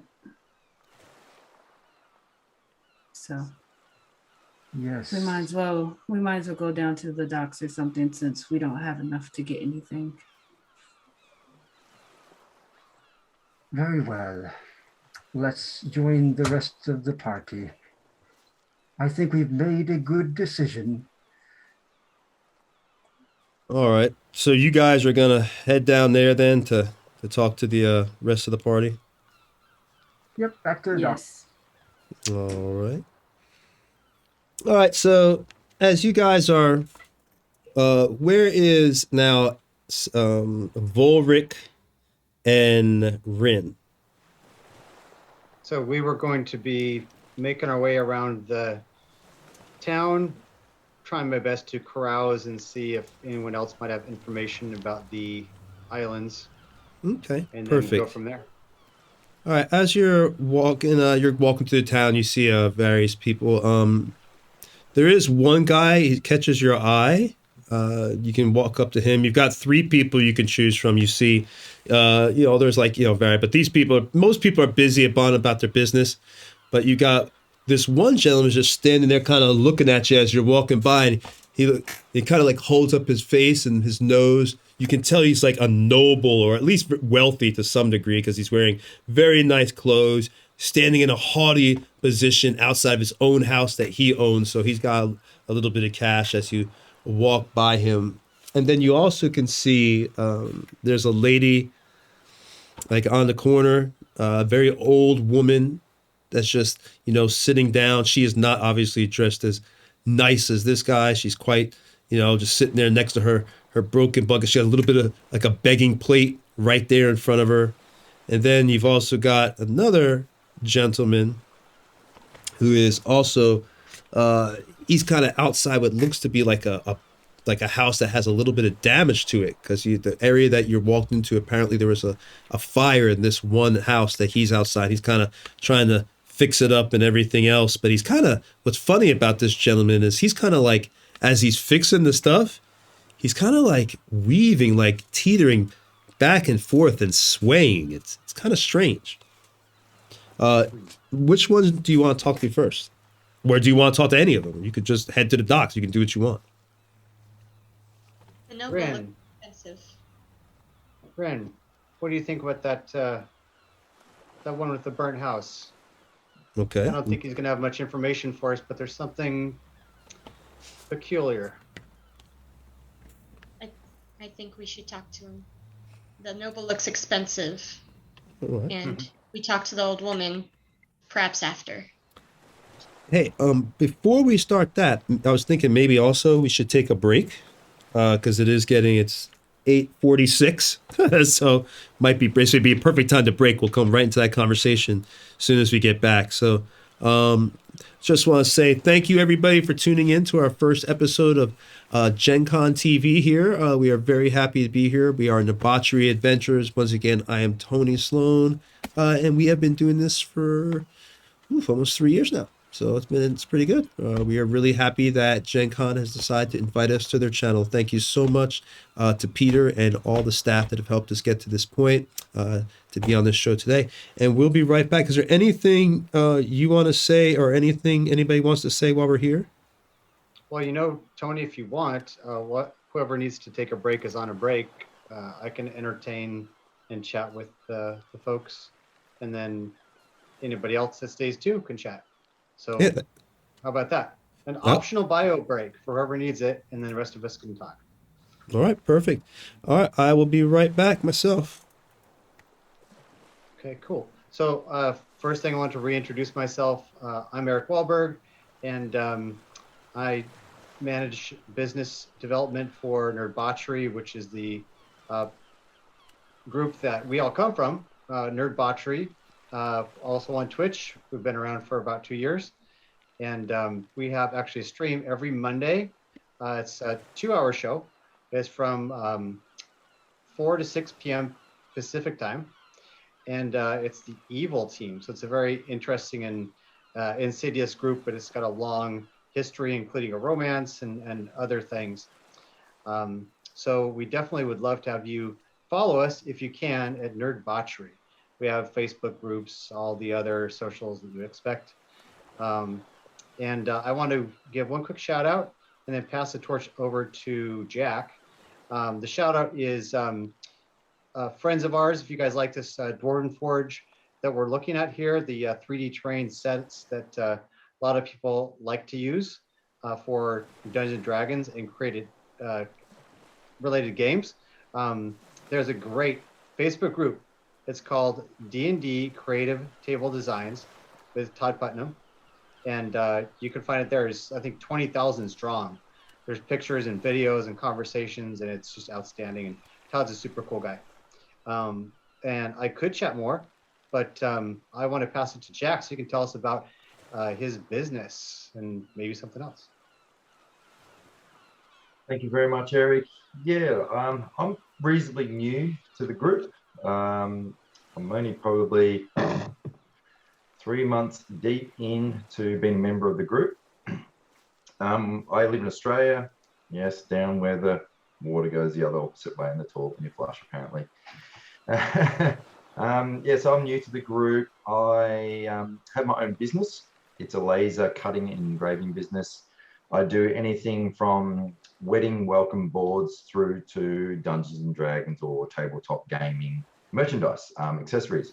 I make some pretty unique dice towers, cases to store your gear in, and I made a new adventure and started developing in, I guess you could call it cosplay armory.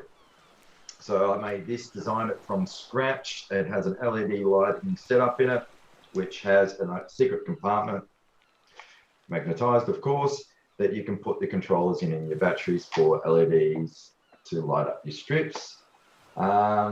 I'm actually in the process of doing a custom order for one of our members. And that's going to be something really special that we will give sneak peeks a little bit later on. I don't want to say too much at this stage. Would that member be, Jack? Well, I don't know. He's a great guy, though. He's a super great guy. Top bloke. Also, other things we've done is also making shields. So this is the shield that I've got with, the full proper get up where you got handles and straps to go along with it. So yeah, my business, I can create and make a lot of different unique things. And that's kind of like a new kind of part is the cosplay weapon creation. But yeah, we've got some really exciting things in the works. They'll be coming out soon. Like I said, we also do Dungeons & Dragons merchandise. So we've got pretty cool dice towers that, magnetize. You need Seth's strength to open them. They've got dragon skin leather for you to roll onto. You just drop your dice in, it comes out. They have secret compartments on the back that's also magnetized that you can store your dice in. Beautiful thing. And they're all limited edition, these ones. So not many made. Already halfway through selling all of those off. Other than that, I'm been playing D&D, well, role-playing, different forms of games since probably about 7 years old with my older brother. But it's been on and off, not consistent. I have gone through large spells where I haven't been able to play, and that's because I lived in Japan for 13 years. And that brings me to where I am now. Anyone else I can handball to? AJ, I reckon you'd like to have a chitty chat. All yours. Tell us about you. Oh, wow. You really put me on the spot. I don't even have my headphone in. I don't know what's going on. I'm AJ. You can call me Space. What were you saying before? Just talking about myself, my business, my interests, and how long I've been role-playing for. Oh, okay. Yeah, well, I'm not as interested as him. So I've been playing D&D for a couple years, like maybe 2 years now. I went to school to be a plumber. I finally finished school. Yeah, and I really like to write. I'm really not that interested, so I'm gonna have to pass this on very quickly. Quickly. I hate talking about myself. One of the coolest ladies I've ever played with. No, stop, please. No, okay, so it's easy to just say something, right? But when our evil team has their counterpart, which is the good team on Nerdbauchery, we needed a player. Space or AJ was already on the evil team. I brought her over to the good team. Then when the Gen Con TV opportunity came up, I brought her in too. So there's a reason for that. She's fantastic. Thank you. I'm really not, guys. I'm really not. Oh, no. Thank you, Eric. Didn't mean to beautiful. show you that. You ain't supposed to see that yet. No. I don't see anything. Avert your eyes, children. Avert your eyes. Did not see the ship at all. You see nothing. Kraken? You see nothing. No, it's no damn Kraken. You see nothing. There's nothing there. See nothing. Hold on. Damn it. We shall get there. We're seeing all the hidden secrets. Okay, there we go. Pay no attention to the man behind the curtain. That was our flub for being live. Let me tell you a little bit about me. Since this is a new stream, we might have some new viewers here, hopefully so. My name is Tony. I am the owner of Nerdbauchery, but a lot of these people help me out. Eric, obviously, being one of them. He's great. We have a lot of team members who just do a lot for us that get us to the place that we need to be. I've been playing Dungeons & Dragons since think like 87. Because the first game I played was actually 1E. Because I remember a guy named Dominic Bruno had the cover, had the Dungeon Master like opening the doors. It was like this thing, like the guy like that, but the first edition Dungeon Master's Guide. And he had Unearthed Arcana. And I thought those books were just so cool. I can remember just the cover art of the books back. I mean, I love the cover art today too, but I love the old art of the 80s D&D stuff. But that is when I started playing about 87. So I've been playing since then. Started playing 5th edition about 2 years ago when I started this group because I was really more a 2E guy. That's my favorite edition. But I really enjoy 5th edition. I like the fact that it makes it where I can be more immersive with the storytelling. It makes it flow a little bit faster on a lot of aspects, so I enjoy that. Yeah, I just love Dwarven Forge, obviously. I think they make great terrain. If you don't know what Dwarven Forge is, I highly suggest, like Eric said, you check out the D&D creative table designs owned by our good friend Todd Putman. And it's not just, Dungeons and Dragons terrain. I mean, they've got people who write up there, paint minis. It's just a wonderful, wonderful community. So, yeah, that's a little bit about me. I love D&D. I've got a family. I've got a son who's 5 years old. Oh, excuse me, 6. Just turned 6. March 24th. So he's now 6 years old. I've got a 21-year-old stepson and a wife named Mary that I live right here in New Jersey. So yeah, I love it, right by the beach. And that's a little bit about me. Any questions before we get started again? Because I think everybody's here. Or can we just go ahead and roll right back into it?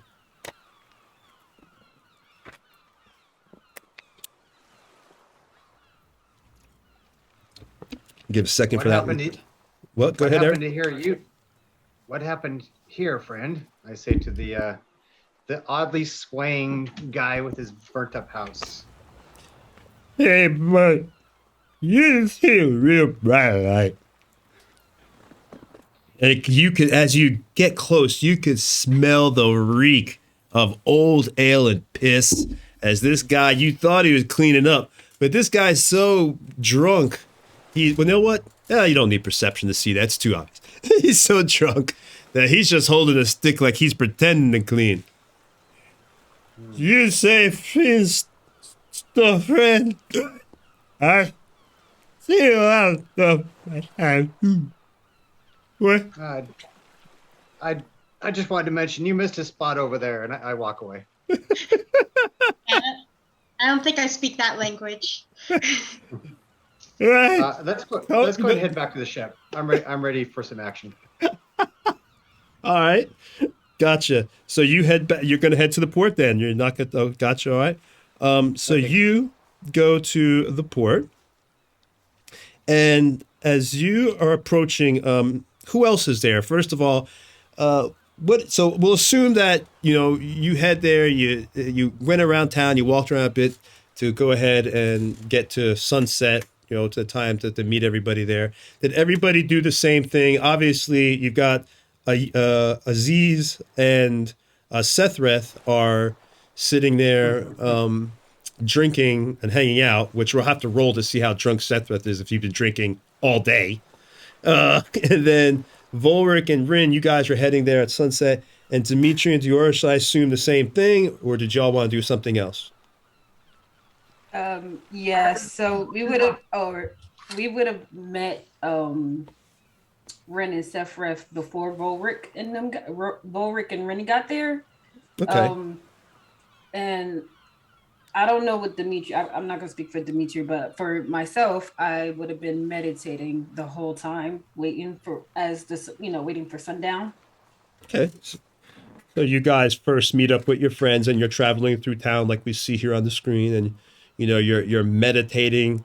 Is there anything that you want to discuss, Volric and Rin and Dimitri and Diora, before you meet up, or are we just heading? You just meditate, and the other 3 people are just heading straight to the docks. I'm ready to go to the docks for myself. Let's get started. All right. Yeah, so I think we're all at the docks. Gotcha. All right, so you arrive there, and as you are rolling up, it's that time at sunset. You see Sethred. Sethred, give me a Constitution roll. You've been drinking a lot, so it's going to be at disadvantage. Go ahead. You have to beat a 16 con save to not be completely wasted on the boat. Maybe they were doing games and it delayed it. Well, that's up to Sethred. If Sethred wants to... Sethred is a half-work. If he wants to say, I wasn't drinking, like, no, I didn't have the alcohol, but I find it hard to believe that he would not be just getting completely wasted, bored, watching the sea. You see the result? Yes, I do. You are completely drunk. I'm shit-faced. Was Ayize, were you drinking with him? You're muted. I'm just not going to bother with the con roll. Just assume that I'm, All right, now roll another con roll. I'll use an Aussie word. I'm completely maggoted. Okay. So roll another con roll to see if you puke. This time just beat a 10 to see if you can hold it back. Con roll? Okay. Yeah, you're not at disadvantage. All right, so you're not puking, Jack. At least you're just wasted. And what do you got, Chris? All right, so both of you aren't puking. You're just, man, y'all can hold your liquor. Boy, I'll tell you, both y'all are just really, really wasted. So as they roll up, you see your two friends just swaying all over the place, drinking. They're not puking, but they are just completely off their butts. And you actually, as Volric approaches, he gets a yell. Volric, is that you, my God? I can't believe it. What it is you? Volric. Yellow a squallow? You scallywag. I tell you got a lot of nerve coming back here after all this time. And he puts his hand. I can't believe you're not fish food. Oh, boy, cannot you believe you're not fish food? Especially after that mermaid. Oh, my God. What in the... Oh. And he puts his hand up to do like the predator handshake. Yep. Grab hands. I tell you. Oh, I never thought I'd see you again. What are you doing here in Suzanne? Oh, it's been a journey, my friend. I made a deal. Looking at you, you look like your dad, or who your dad would look like if I'd ever met him. I haven't seen you in, 20 years? Has it been that long? I guess the last time you saw me, I was dabbling in the illegal side of, say the nautical career. Yeah, the Crimson Reavers, was that the group? We will not mention names. We don't want the dark authorities to hear that. But shh, you remember, we had a good time. So you've met some of my friends then? I made a deal. Actually, I made a deal with the half-orc and the wizard over there to provide protection for my ship from irony. Check this out, irony, pirates of all things, But they agreed. Are you actually the one? Wait, this will be insane. Are you a part of his group? I am. We all are, actually. The rest of us behind me. Well, I was hoping that perhaps we could just have safe passage to help you out, be hands on the deck, but more than happy to help fend off some pirates. I mean, what choice would we have? We'd be on the boat anyway, right?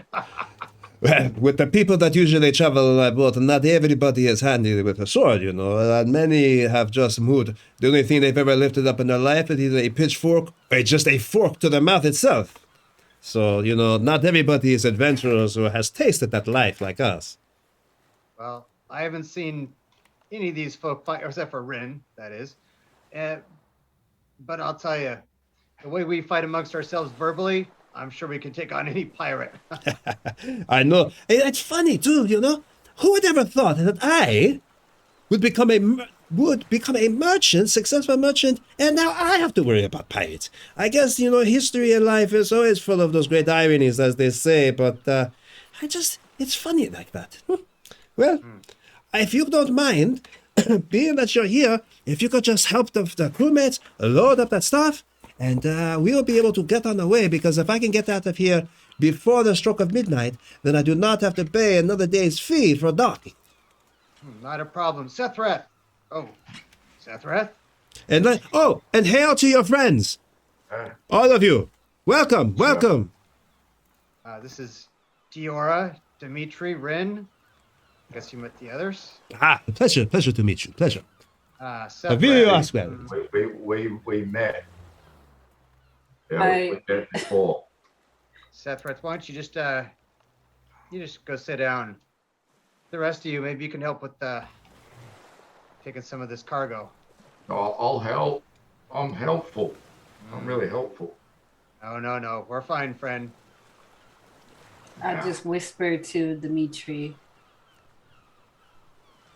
Are these people serious right now? Don't let our drunken state fool you. Mm. Oh, we're drinking, buddy. Hey, buddy. Right, yeah. When push comes to shove, you couldn't have a better bunch of people behind you. Yeah, We're we're the gonna go best. this ship, but I'm gonna watch because I'm too weak. But I will sing for you instead. We're the best. We're the best. Diora just shakes her head and she just picks up a crate and walks onto the ship. I usually start singing a sea shanty, and he will grab a very, very small cask and struggle with it to get it on the ship. All right. You also see that Dimitri does the same with a smaller item. And even with that, it seems like he struggles a little bit, which is kind of odd because he's wearing half plate armor. Okay. I'm just wearing clothes, and I look at Dimitri and go like, "Brother, we of the pipes cleaner arms must band together in this world of muscle-bound heroes." Actually, what the hell am I doing? I put it down, and I say, "Book, archive." And this should be interesting. I'm going to cast Unseen Servant. Actual cast. From a drunken wizard. I love it. I like your way better than mine. And if I could make one for you, I would, my friend. But of course. I just posted it in the chat, Tony.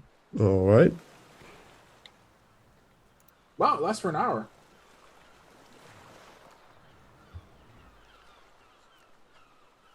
Yeah, so it just helps you out. Okay. All right, I got it. That's just an art. You go ahead. Is it worth reading out for our viewers a little bit?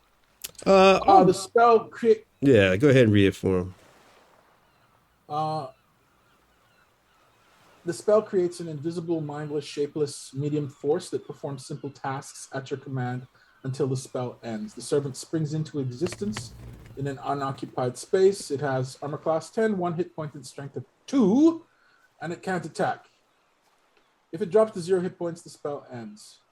I can, once on each of your turns as a bonus action, you can mentally command the servant to move up to 15 feet and interact with an object. It can perform simple tasks that a human servant could do, such as fetching things, cleaning, mending, folding, lighting fires, serving food, and pouring wine. Once you give the command, the servant performs the task to the best of its ability until it has completed the task, then waits for your next command. If you command the servant to perform a task that would move it more than 60 feet away from you, the spell ends. So it's actually physically weaker than me, but I don't care. I'm just going to use it to pick things up. and small things up. At the very least, it can help you pick things up, so you make it easier for you. Basically, you're giving yourself kind of like +2 to strength when you're lifting. It's not a concentration spell, and if I do a ritual cast from my book, it takes 10 minutes to cast it. Can I cast more than one? I assume yes. Well, let's see. More than one unseen servant? Yeah. Let's see here. Duration. This is ritual casting, though, not counting against my 2 second level. It's a second level spell, That's- I think. It's a first level spell, and What's it he doesn't serving count first? against my. I think it's only one. I don't think you can do two. I'm pretty sure you can only do one at a time, I would think. All right, just Yeah, asking. just one. All right, one's enough. Yep. I'll have it help me out.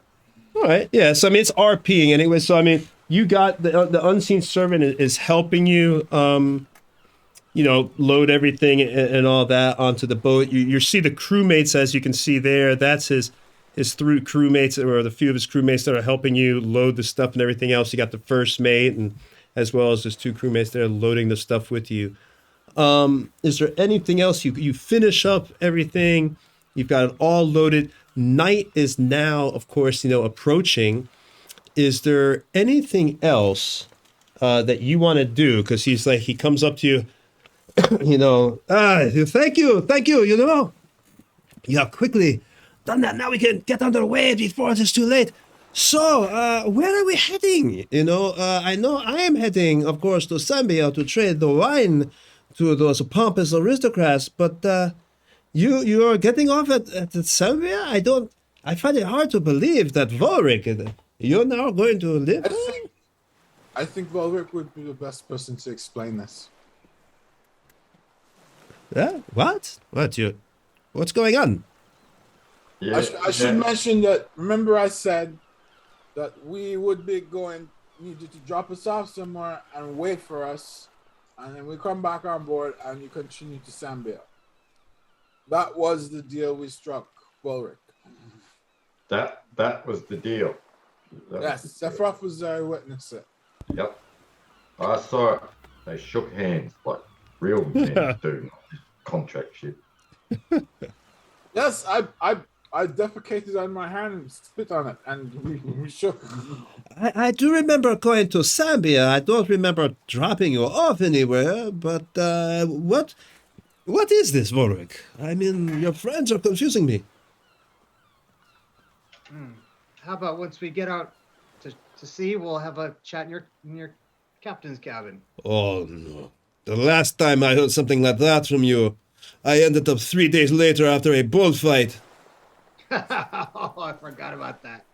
Oh, those are good times. Oh, my God. Well, you know what? I will trust you. You're a good friend.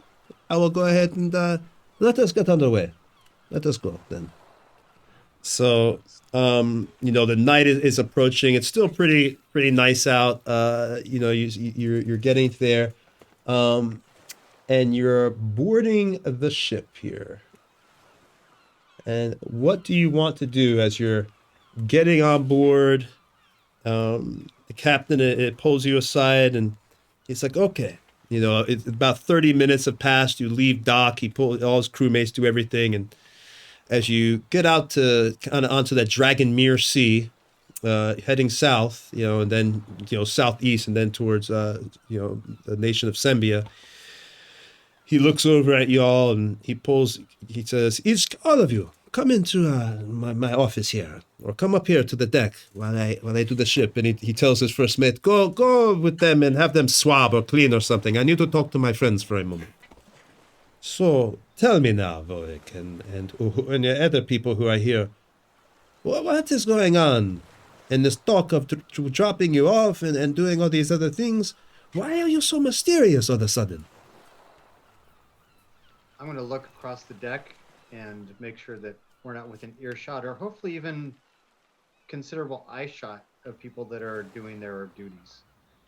If not, then I'm going to kind of coax him to come off to the side or down to his cabin. I would say you are definitely out of earshot. He told them to go away anyway, so yeah, you're out of earshot. Okay. Full disclosure would be coming shortly, but I'd rather not open up a scroll in front of your crew here. But long story short, we found ourselves a treasure map, or at least a map with a bunch of islands. This is the archipelago, and some fantastic stories of ancient cities and god pearls and magic mists and all kinds of things. But truth be told, adventure, treasure. That's what I'm headed there for, and more or less that's why the rest of us are going there.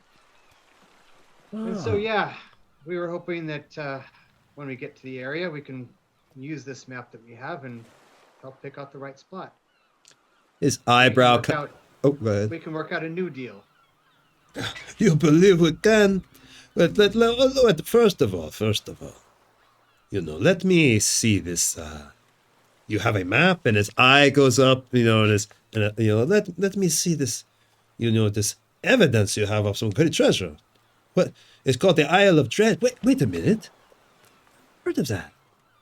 Is this the legend of the great sea captain Roy Barbarossa? That is right, correct? It is. Oh, I cannot believe that you wrangled this group of people to go searching for the famed Black Pearl on the Isle of Dread. And you've got... Wait. Oh, my God, no. By the powers, no. You think I'm going to bring you to the island? First of all, how would you even get there? You think we're just going to sail over the sea? Do you even know how to get there?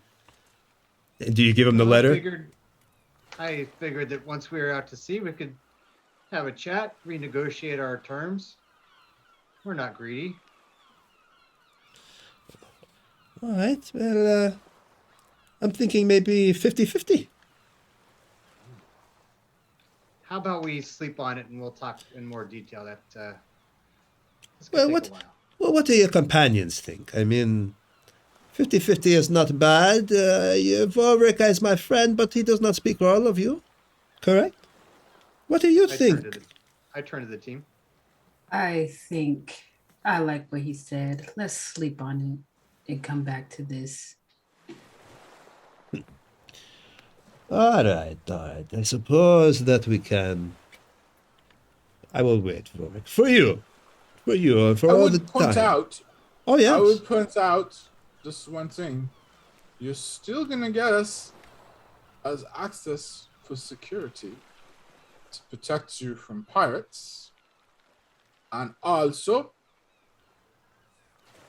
you'll get the benefit of a share of the treasure, which I don't find unreasonable at all. As to the amount, I agree with your we should sleep on this, preferably when we are more sober. I think, what? I think we need a roll, 50 is a shit one. That's shit was in, man. Well, we need... Raymond, mate. Well, Raymond. you're... Oh. Wait, is that your character, or are you just saying that to me? I think they need some rest. Oh, okay. That's my character. It's not like you're paying us to get security, are you? Wait, hold on. Let me to be security.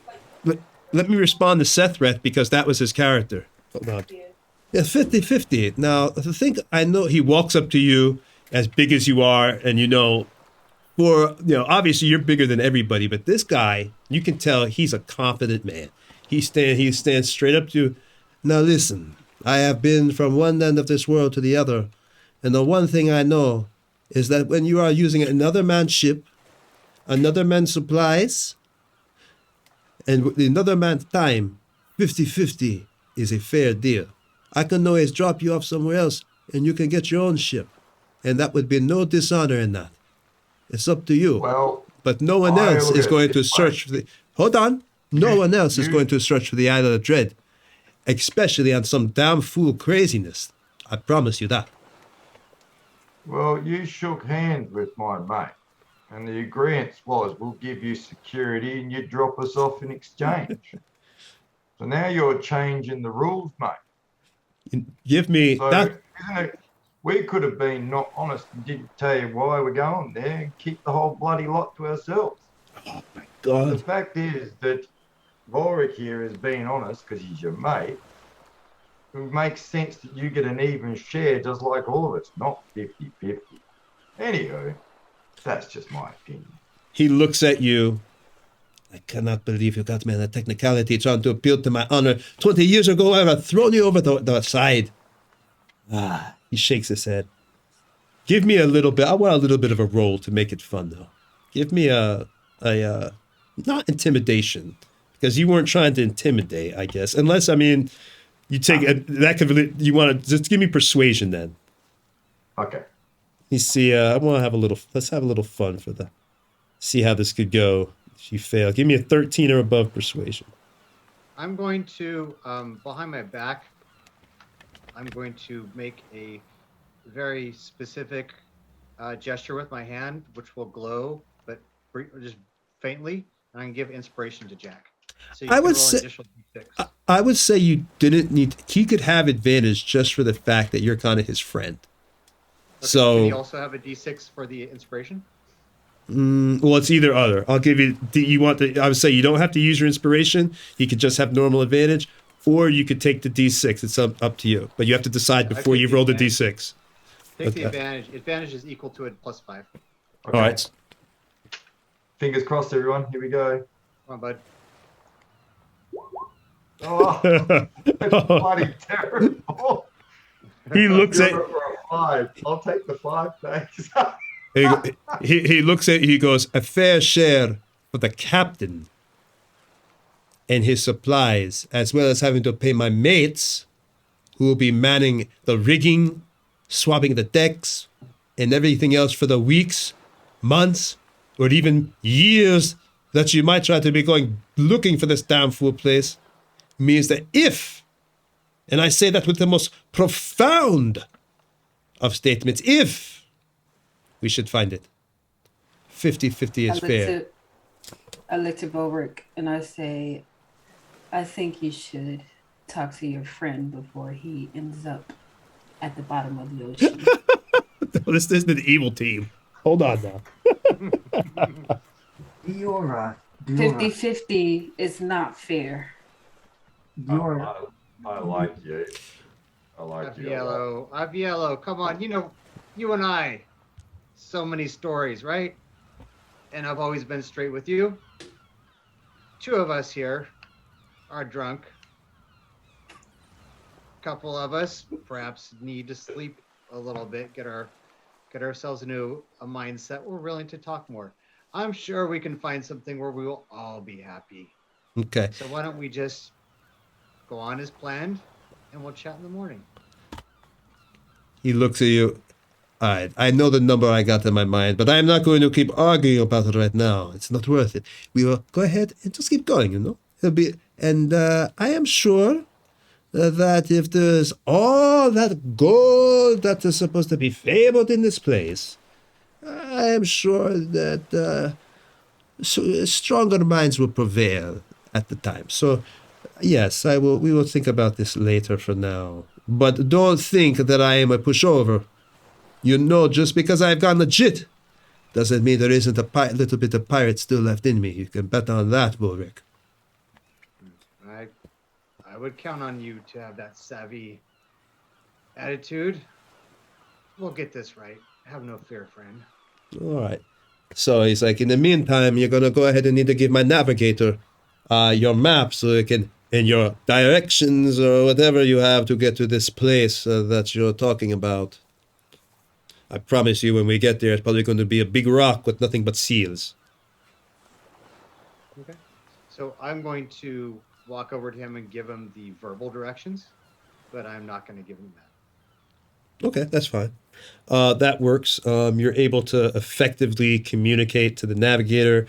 He gives the orders. They begin to put up sail and get ready. Obviously, you can see your guys on the ship here. And you are heading off for the Isle of, as from what your letter says, supposedly the Isle of Dread. So at this point, you're on the ship, you're sailing, it's nighttime. What do you want to do?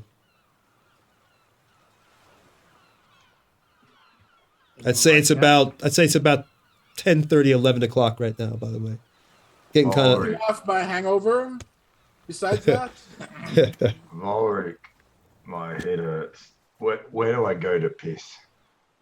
point to the railing. Yeah. Where's the toilet? You haven't been on a boat before? Over the edge. Just don't. Don't face the wind. But just be Why? What careful. happened? I don't know how you half orcs are hung, so they have sharks. And look out for jumping fish. What are sharks?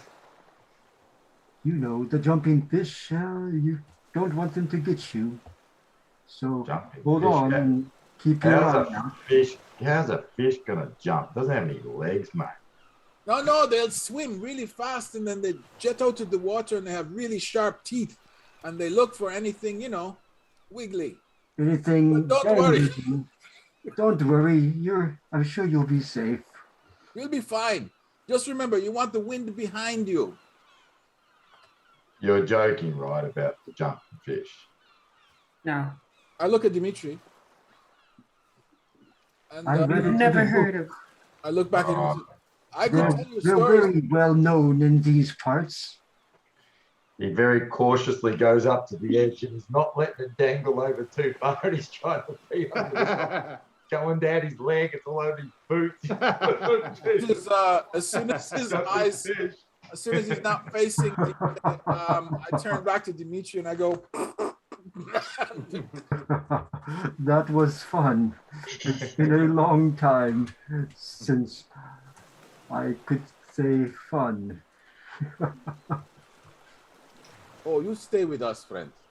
And after that, I'll pass out. Won't be passed out. Oh, well, not So- surprising. And I'm I wanna amazed talk- at how copious amounts of alcohol you consumed. I want to talk to Rin. So I come up and I say, this has been a bit of a whirlwind, friend. I just want to check in. I suppose I should have checked in before we got on the boat. But are you fine with the direction we're going so far?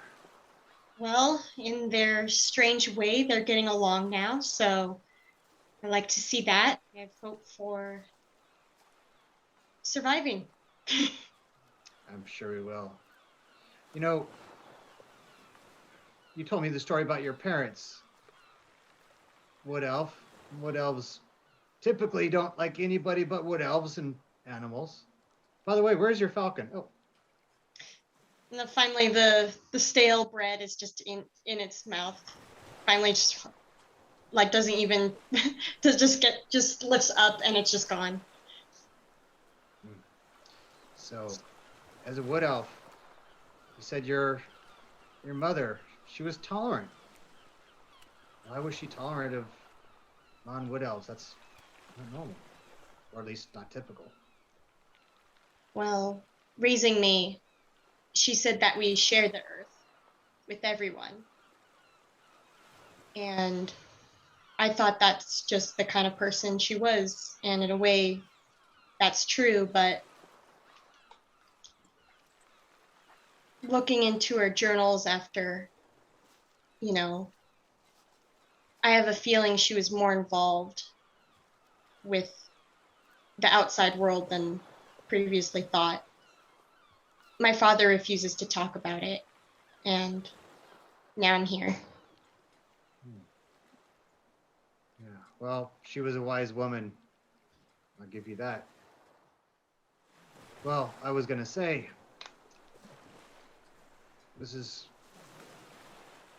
could potentially go sideways on us. I do trust the captain, but when it comes to gold, treasures, you never know. So perhaps you should take your trance up on the bird's nest there. We can only control what we can, and right now, that is rest. Yeah, so that bird's nest right up there. It's not occupied. I'm sure they won't mind if you park yourself there and keep an eye on what's below and maybe what's beyond. Just a half-hearted salute and goes off. Oh, and here, and I take off my back, I take a well-used iron telescope. And I say, if you need it. All right. Good luck with them. All right. That's it.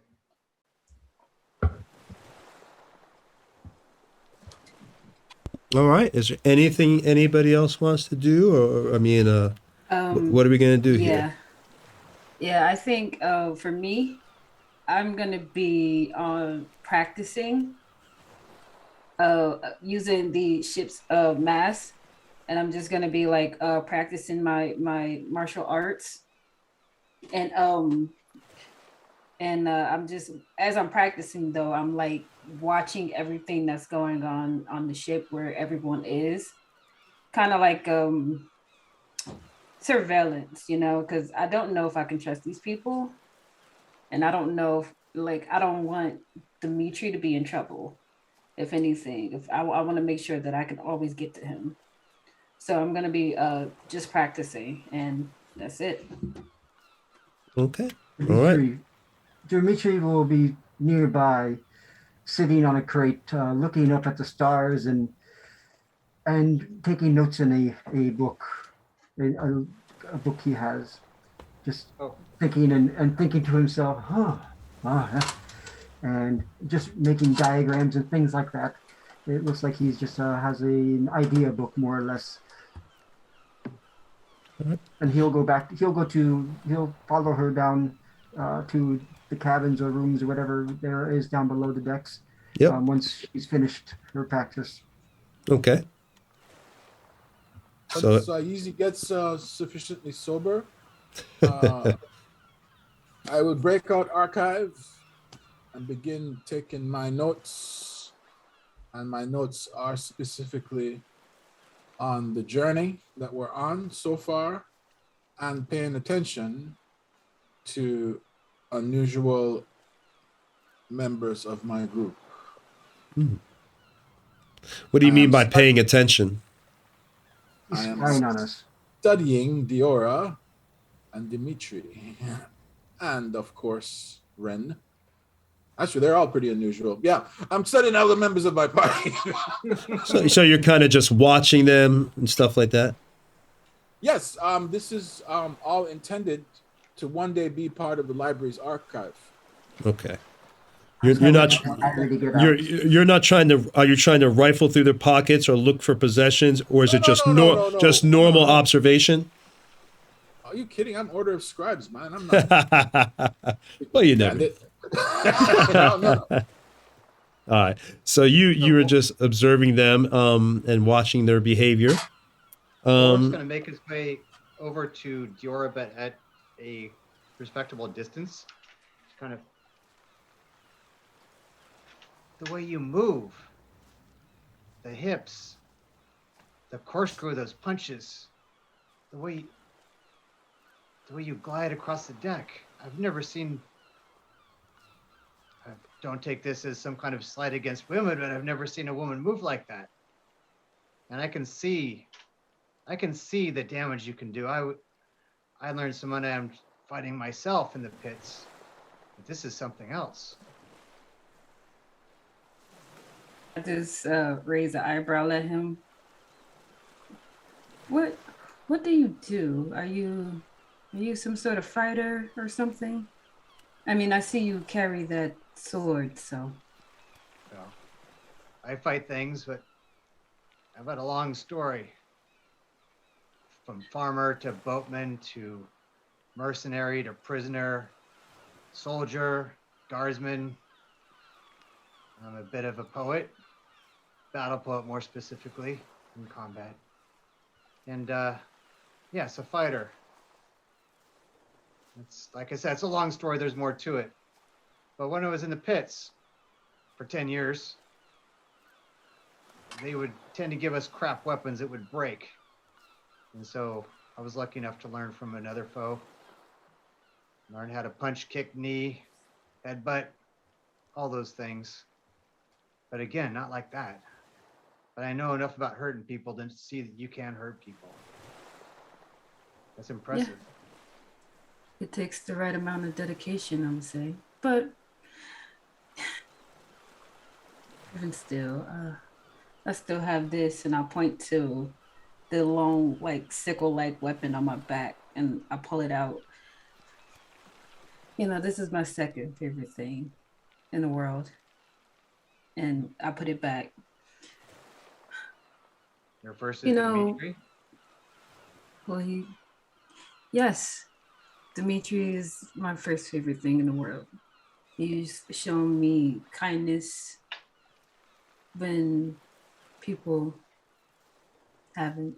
Milady, you're making me blush. Dimitri, we talked about this. Sorry, Dior. Thank you. We know.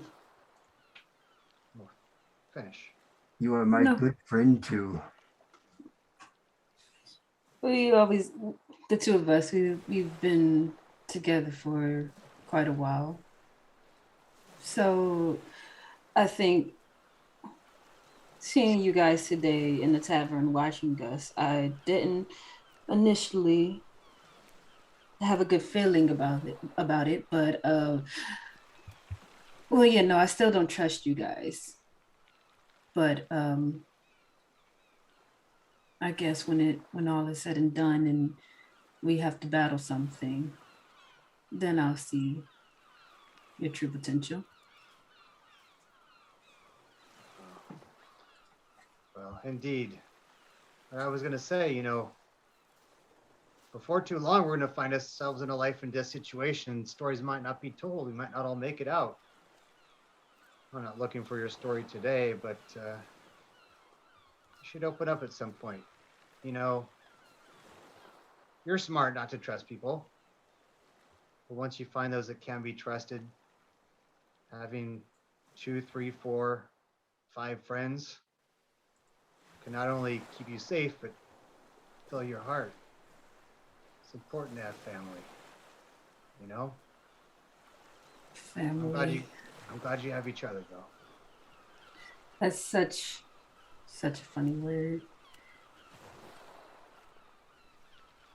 I suppose. I mean, do you have family besides Ren? Is that your best friend?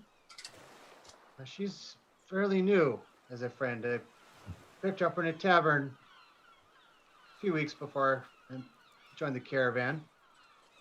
Talented young lady. She was working at a tavern doing tricks. She was a performer. Trick shots with her bow. Oh, amazing. And she has a falcon, if you saw that flying around. That's hers. And she does a lot of tricks with that as well. She actually placed an apple on someone's head. The guy didn't know it because the falcon just quickly dropped it and took off, and she shot it right off his head. It was a laugh. But she's a nice young lady. She has a heart of gold. Yeah, I can see that about her. If anything, if I was to trust one person in your group, it'd probably be her. But yes, But I had a family, or sort of. I have a child that's not around anymore, and I have a wife that's a bit estranged to me. I have had a a long life. question, Graybeard. Yes. Are all people here so forthcoming with their life stories? It seems that it's very strange. Yes, it is. Where we come from, no one shares themselves like you do. That can be used against you. This is true. Are you okay, or is everything okay? You are safe in battle, correct? You're not going to crush from the pressure. You seem to be very, how do I say, Leora. You're very open and honest, and we're not used to that. Understood. Each of us are different.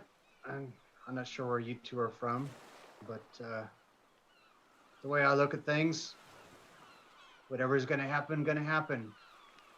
Sometimes you keep your head on a swivel, keep your sword at your side, but be you, speak your mind. Why not?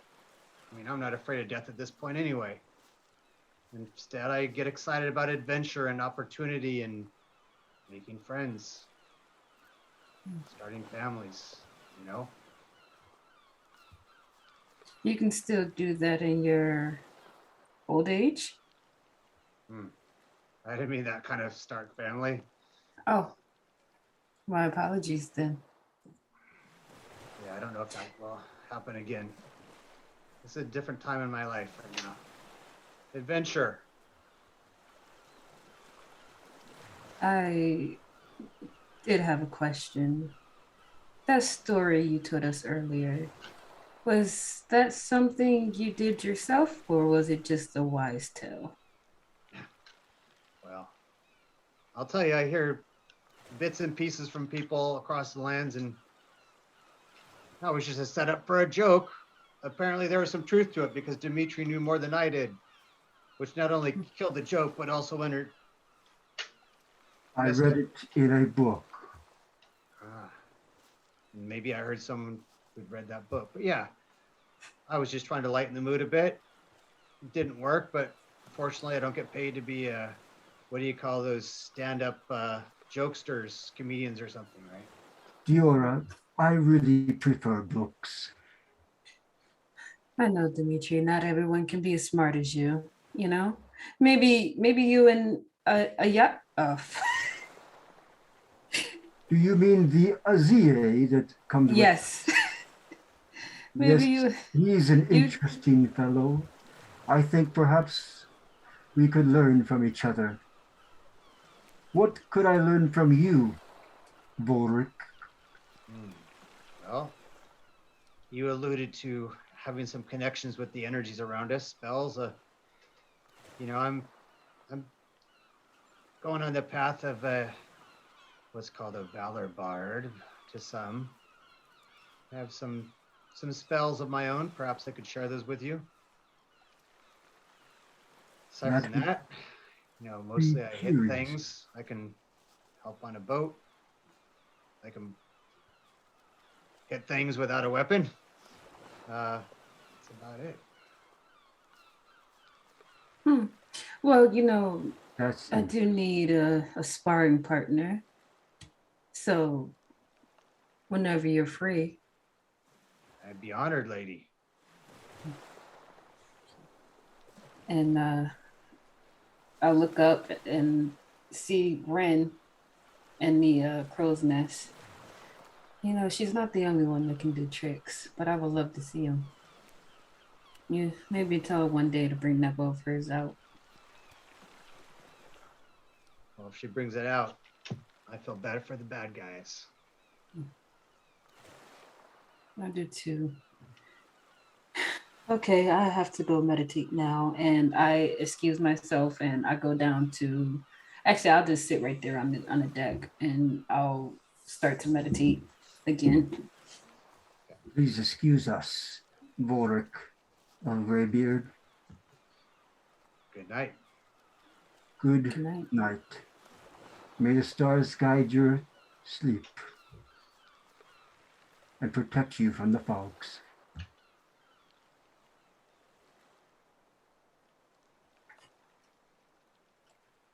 Diora, sorry. Look to the sky. There are stars, planets. They're incredible. Have you not seen something so beautiful in your life? So different from the place we come. Here, there is beauty in all things. Remember that, Diora. You are the light. I just lean over and give him a hug. Thank you. And yeah. I will. Go ahead, Tony. Oh. All right. To change my armor now. I believe I should have something that could be of use in case we encounter anything off the ship. So I will change. Good night. Good night. May the light guide you through the mist.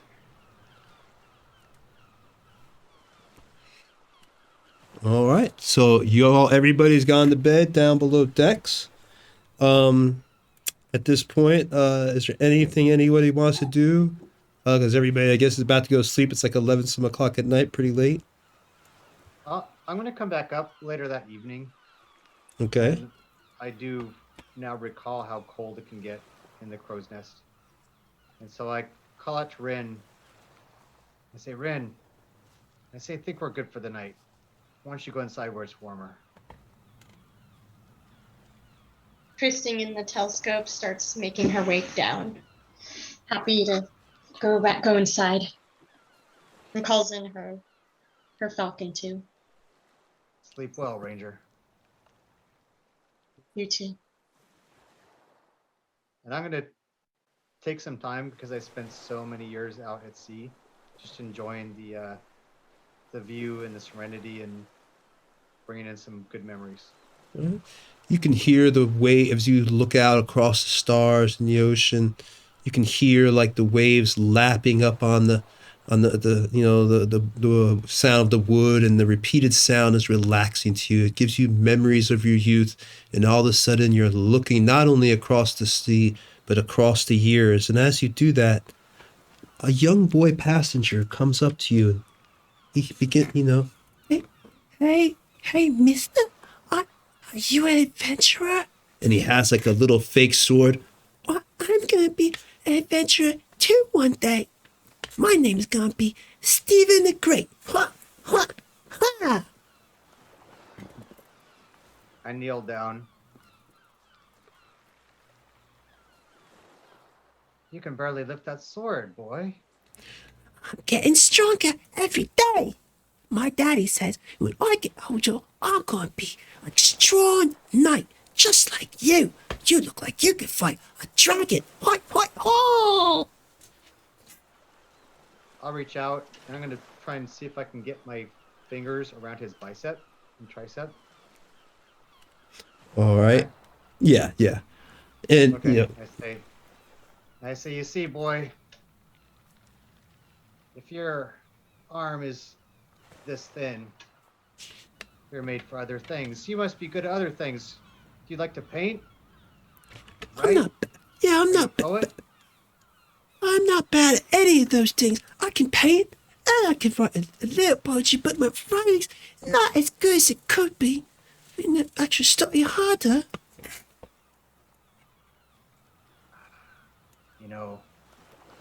When we're brought to this earth, the gods give us different things, but they always give us something.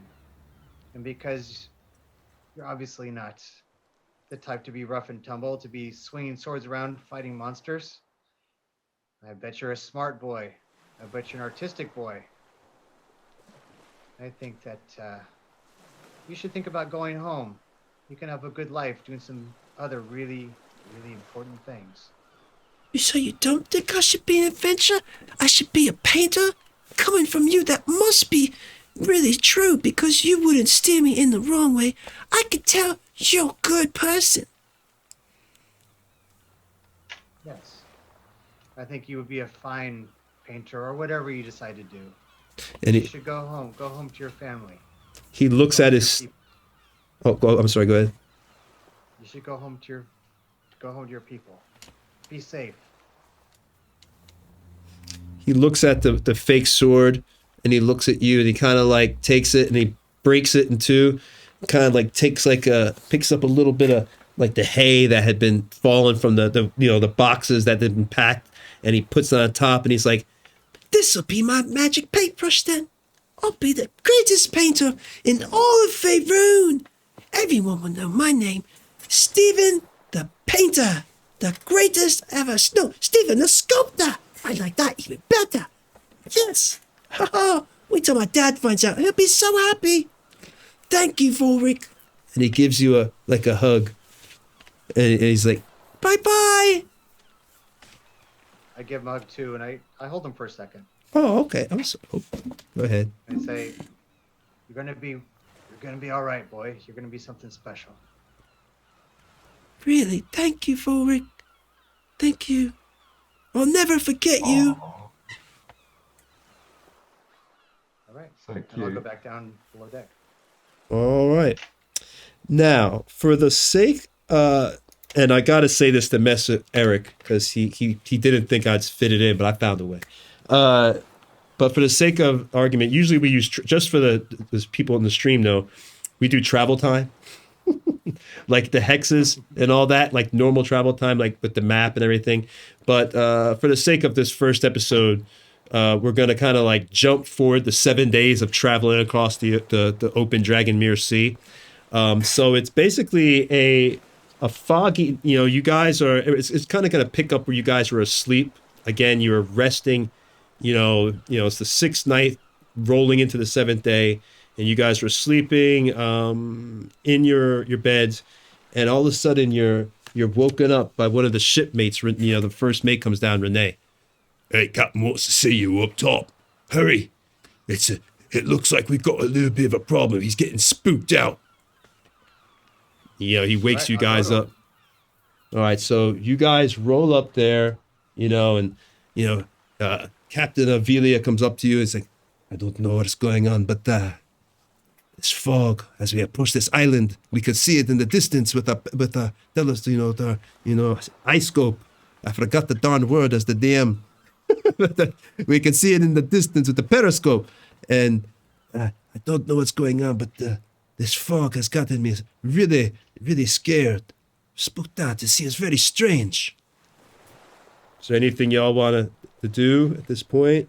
You know, you're seeing this fog, it's really obscuring, the vision and everything. You can't see anything really around you. It's just really, really, it's heavy fog has just really come in at this point. I'll grab my telescope from Rin. I'm gonna make my way quickly up the mast to the crow's nest. Try and use that telescope. All right. Like I said, the fog is heavy, so you could see probably maybe about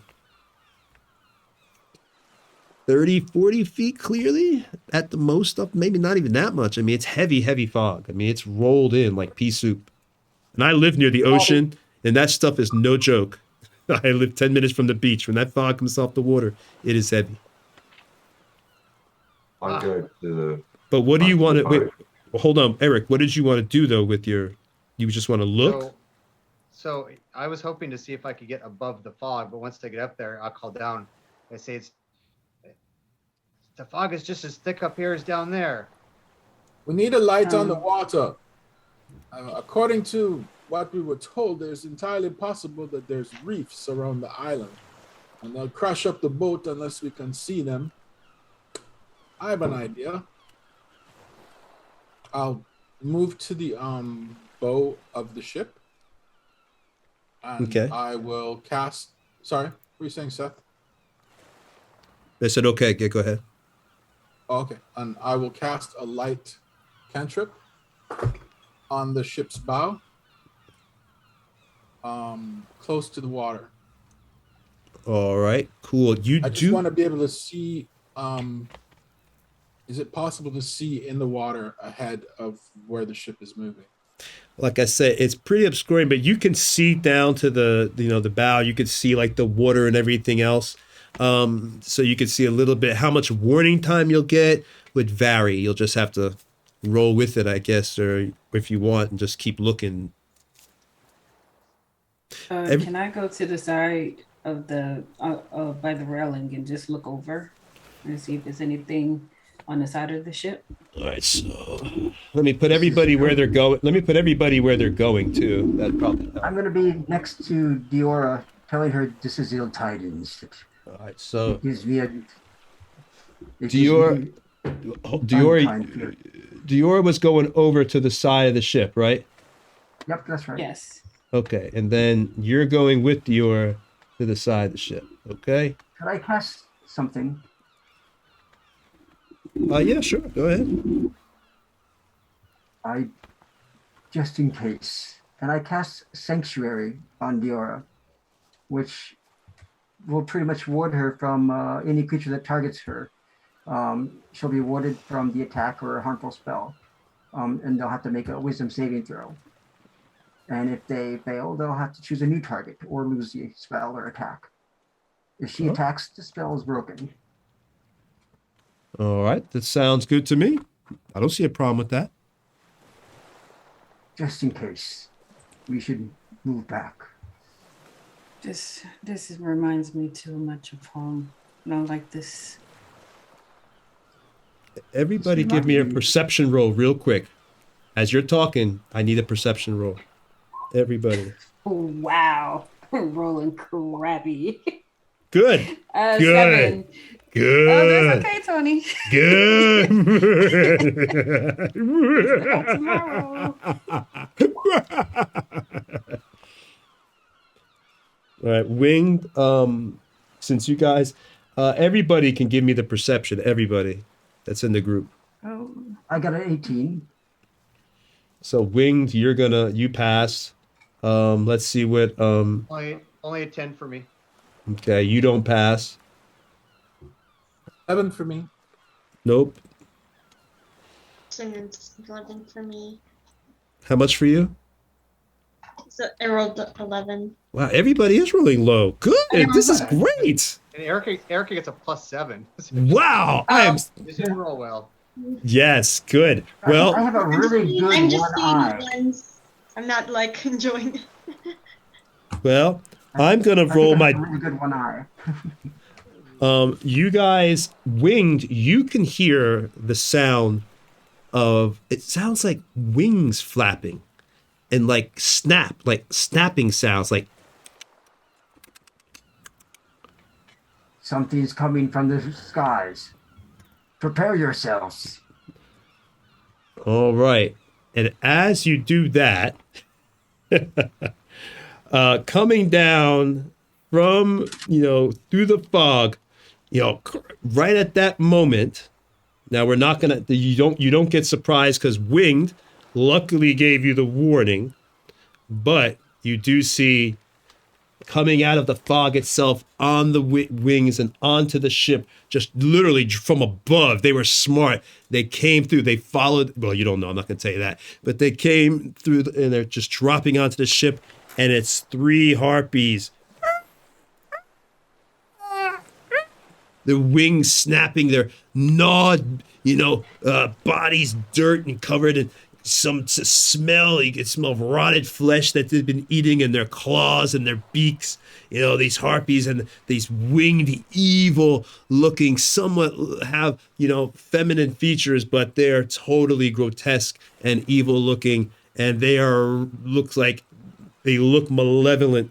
And this is where we're going to end the stream. Oh, cliffhanger. Yes, that next week, the Battle of the Harpies in the Fog to get to the Isle of the Dread is where we will be starting. So I want to say thank you to all the people who came in here. This was an RP heavy session. We wanted it to be to introduce our characters. I think it went really great. That was awesome. All these new characters to the game. Next episode, we start with a little bit of some battle, some SmackDown time. So join us next Sunday for Sunday SmackDown, and we will see y'all next week. Is there anything anybody wants to say? We have 1 minute. I just want to say I love you, Noelle. It's my little one. Oh. Aw. And I love you. Right here. And I love you, Lukey. Love you, Joanna, if you're watching. Thank you, everyone. Thank Thanks for you. stopping in. See you next Sunday. Bye-bye. Bye-bye. Bye-bye. Bye.